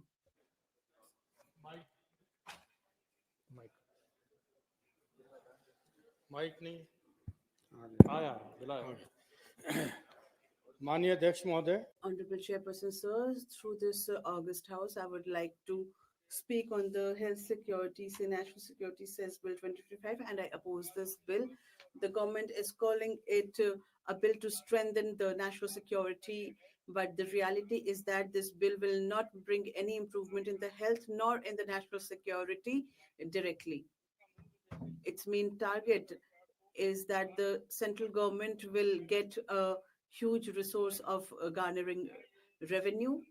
And through this house, I would like to know from the Honorable Minister that the previous cess which are already there, when it is not being implemented properly, as the CAG report states that thousands of crores of cess is not being utilized and transferred in their proper funds.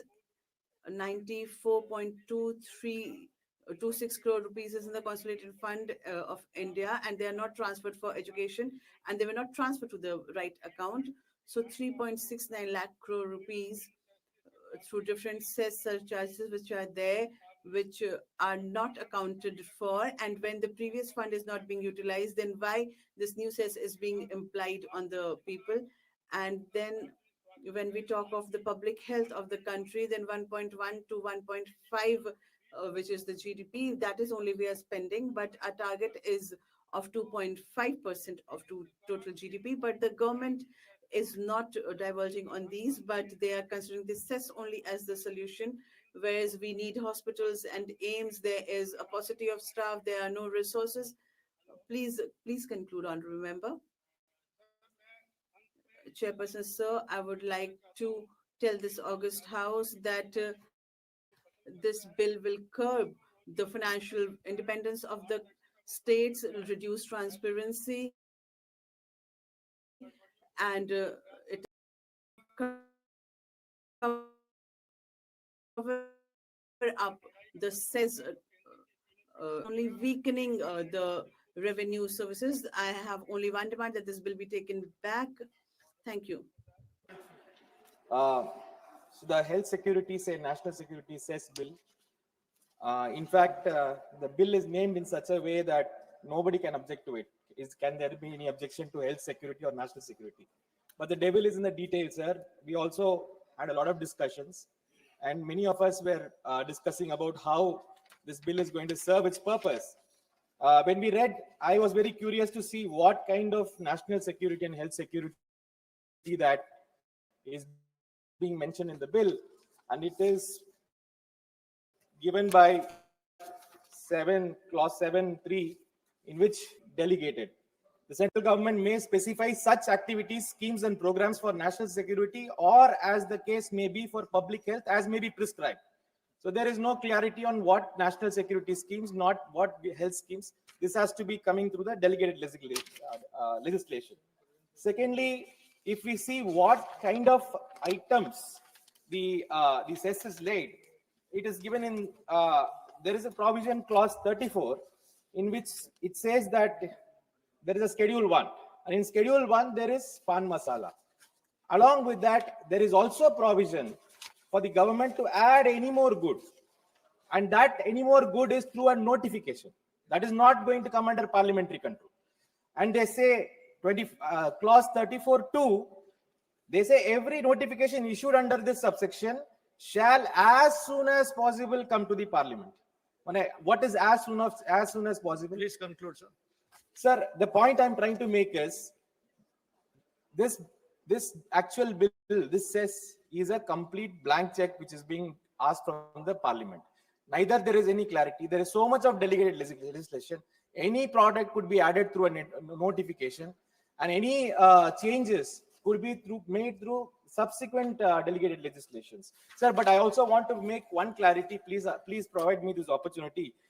In the last bill, when I was talking about the bill, I think in the reply, Finance Minister has taken my name multiple times regarding my statement in this floor of the House about the compensation cess being extended for 3 years due to loans, central government's own loans. My intention was very clear, sir, because there is a context to this. When there was a shortfall, the center asked the states to take a loan. Non-BJP states said we will not take a loan, and hence center had to take a loan. So it is center's own loan. It is a fact stated by Honorable Finance Minister. I again reiterate the fact, if there is any change in that. So I was not mentioning any unrelated loans. It will be very childish of me to say such things. So I want to reiterate this fact also. Thank you very Sir, I much. just want to make last one point. Sir, you know, in this entire bill, there are sections which are so hard in the sense, if you see the penalties and criminalization, 5 years, and after that there is a presumption of culpability, culpable mental state. I don't know, I previously saw this clause, I think in PMLA. Why such harsh? Is this the ease of doing business? Is this, and this cess is also on the machines, it is not on the production. Anybody who owns a machine will automatically be a taxable person. Thank you so It much. is a capacity Thank you so tax, much. sir, Kindly which is be a very seated. bad thing. Honorable Finance Minister. So we cannot please. object. Honorable Finance Minister, please.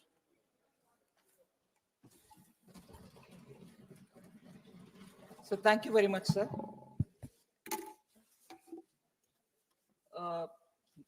There were 35 honorable members who spoke on this bill. And I think 30 of them did yesterday, and 5 of them have spoken now.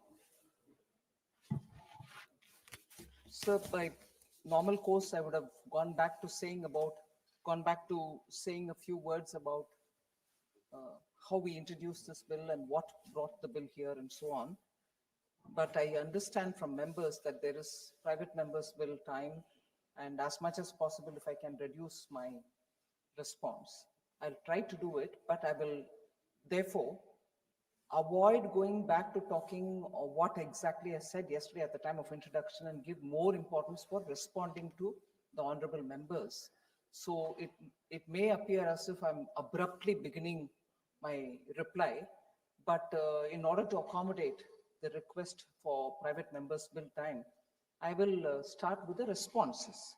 So whilst I don't want to do injustice to any member who has raised any issue, I'll focus on that rather than going back to telling about the bill and its objective and purpose. Although some of the questions which members raised in my answer, I'll be able to address that as well. So I'm not getting back to talking on the purpose of bill, it's a cess, it's not a duty, and I'm not going into that. So, but I will have to, of course, speak on why this bill will have to, this bill aims at a cess which gets collected, part of which will be spent on public health, and the other part of it will go for defense-related purposes. The moment I say this, and of course, there are members who have spoken about it as well, so I'm giving a clarification. Public health is a state domain. States manage public health. National defense is a Government of India domain. In the list of businesses for center and state, it's very clearly divided. So, in this day and age, where credible defense capabilities are absolutely critical for national defense, we need to raise resources to buffer the defense requirements. Also because modern conflicts are dominated by precision weapons, autonomous systems, space assets, and also cyber operations. So as it is, they're becoming capital intensive. They're becoming such in nature that unless you periodically update the technology, they are not even ready for a modern day warfare. From the ramparts of the Red Fort, Honorable Prime Minister had said, Mission Sudarshan Chakra. Mission Sudarshan Chakra means building a wall of security around the country's key locations. So now the warfare is not just in the borders. Key locations will have also got to be protected. Industrial and public sector undertakings are all heavily invested in. We need to protect them. So the enemy should not be given any chance to penetrate. If the enemy does, our Sudarshan Chakra will destroy them. That's the capability we want to bring in. Now, during Operation Sindoor, sir, you will be aware how our three services worked together using signals, drones, and all kinds of digital technological advances that we have. We neutralized the targets without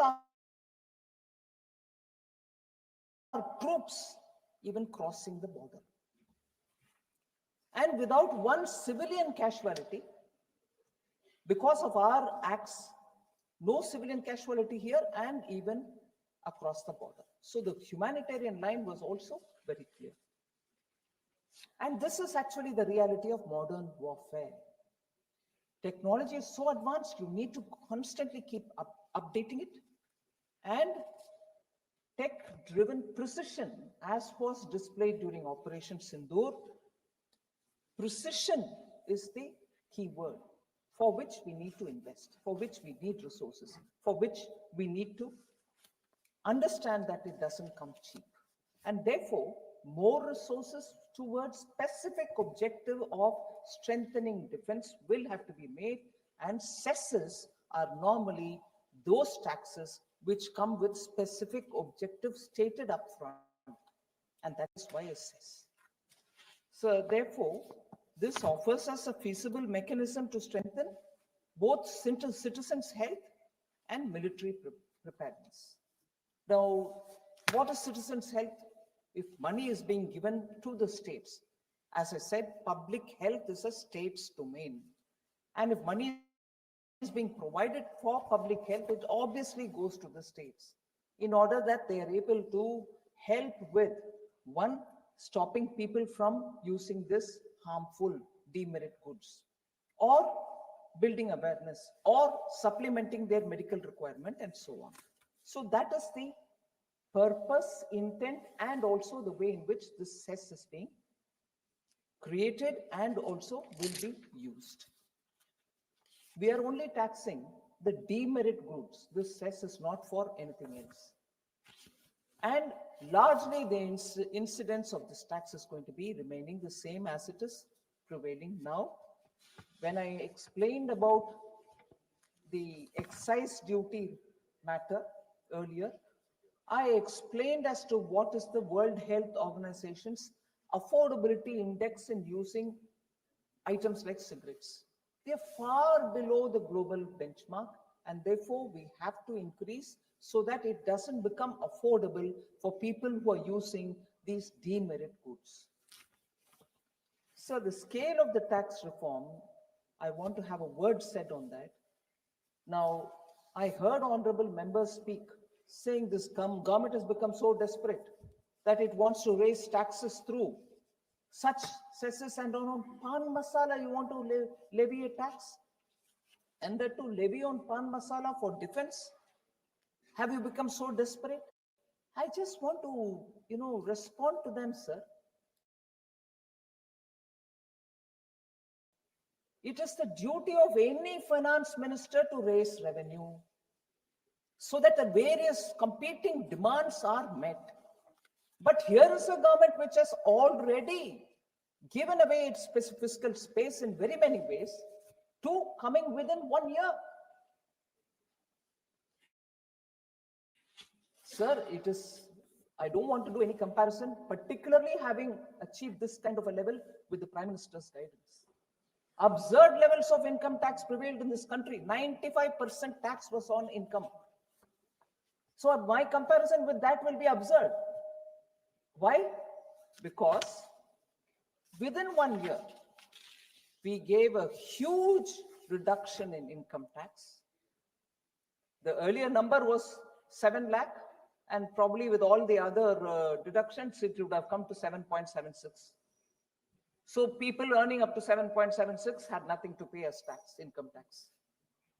And there were a lot of speculation saying we'll probably go up to 8, 9, 10. We went up to 12. And today, probably even 12.26 lakh tak, you have no tax to pay. That is on the one hand. And on the other, in the same year, we, with the approval of the GST Council, I'm grateful, I'll never miss an opportunity to thank all the members of the GST Council. They agreed for a sweeping change in the GST that common man items have all become cheap. Across the board, no item was excused. Every finance minister and the GST Council came together to agree for it.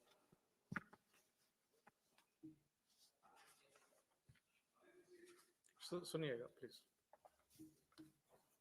So that income tax, 12 lakh tak no tax, actually has left 1 lakh crore in the hands of our people. 1 lakh crore was left in the hands of the people. That's a fiscal space I had. I could have made sure the tax were collected even to that extent. No, that 1 lakh is now with their hands, people's hands. So at no point in India's free history, 1947 upwards, within 1 year, both direct and indirect tax have been reduced in this substantial level. And I'm happy to stand here to say I had the fullest guidance and support of Honorable Prime Minister that we were able to do it. Now, at this time, when we are bringing a cess on a demerit good after having given income tax reduction, after having widened the tax, reducing the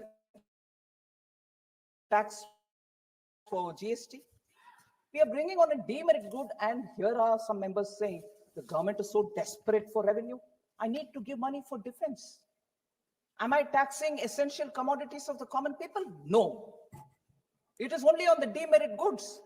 Ma'am, 1 second, ma'am. Maanniya Sadasyo. Members, if House agrees, then private member bill would be taken up after the passing of this bill. Thank you. You should appreciate. Madam, may continue, ma'am.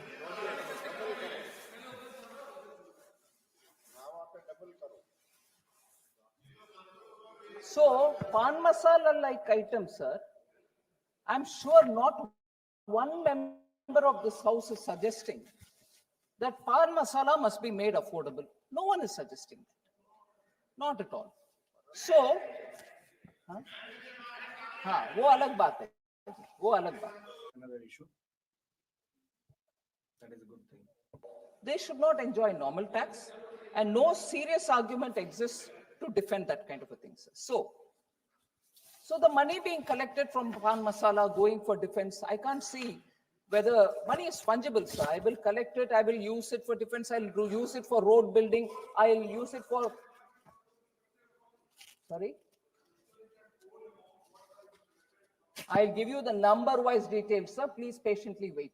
I'll give you every number on every cess collected and where it has gone. So, sir, no number nahi hoga. Kyunki private members bill. Therefore, collecting revenue and making sure your nation is well defended, I think is a right duty of every government, and that's what we are doing here. I just want to flag how, for want of resources, our soldiers were left in the Himalayan cold without boots, without woolens, and without even food sometimes, that our soldiers had to stay at the border. We don't want that situation.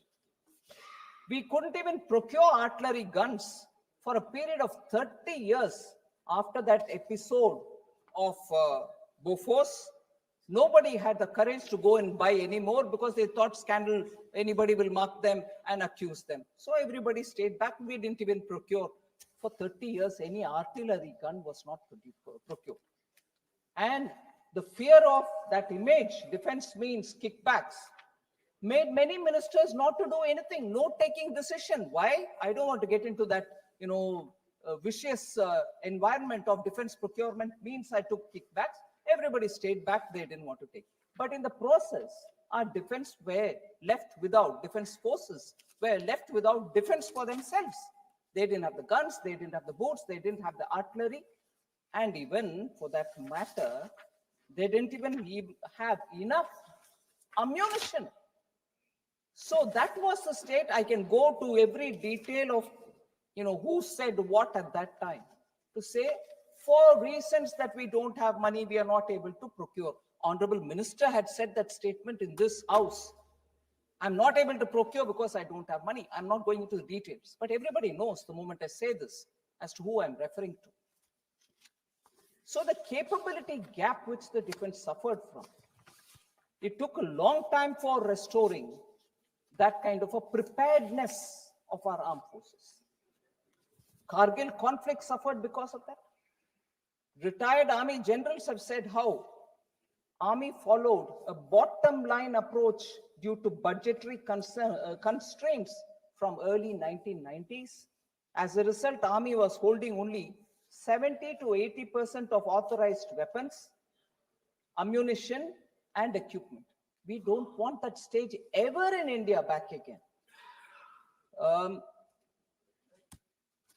There are many instances, sir, for the sake of honorable members who wanted to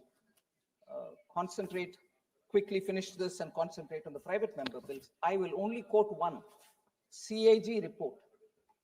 2015, the report came out in 15, but it pertains to the year 2013. Army's ammunition reserves were at a crisis level. Against the official requirement of stocking 40 days of war reserves, 125 of 170 ammunition types fell below the 20 days supply. Shockingly, half of all the ammunition types had stocks for less than 10 days of intensive warfare as of March 2013. So that's the level into which our armed forces were depleted of their resources. We can't afford that. And therefore, we want to have consistent, regular, steady flow of income so that we are able to give that to defense purposes. There's one other example which always makes me feel very depressed. 2011 report by the CAG painted a very dismal picture of our coastal defense, citing ad hoc planning and huge manpower and equipment shortfall. The Indian Coast Guards, entrusted with much of the coastal security, sir, was operating barely half its required strength. Only 65% of the needed patrol vessels were with them, and 48% of the required aircrafts were in service. So that is the kind of lacunae that we faced. We don't want that situation. We should be able to provide for our defense far more efficiently and steadily.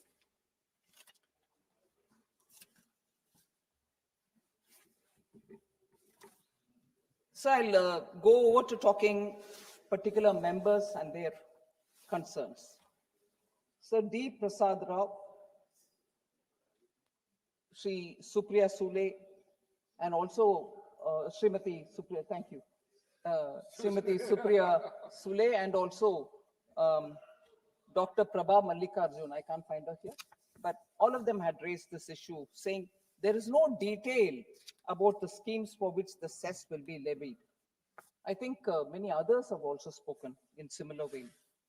And also that there is no clarity on the distribution of the cess amongst two objectives, which are stated. I want to clarify, sir.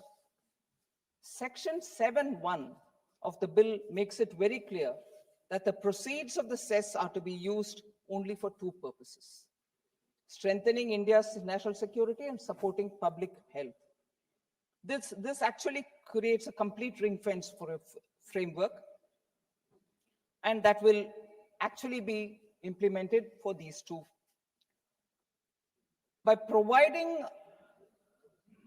that the central government will specifically prescribe these activities, schemes, and programs, whether in the area of national security or public health, for which the cess is being utilized. I want to underline the fact that how funds are going to be allocated across objectives will be laid out through the rules about which Supriya ji specifically had a question. I will explain that.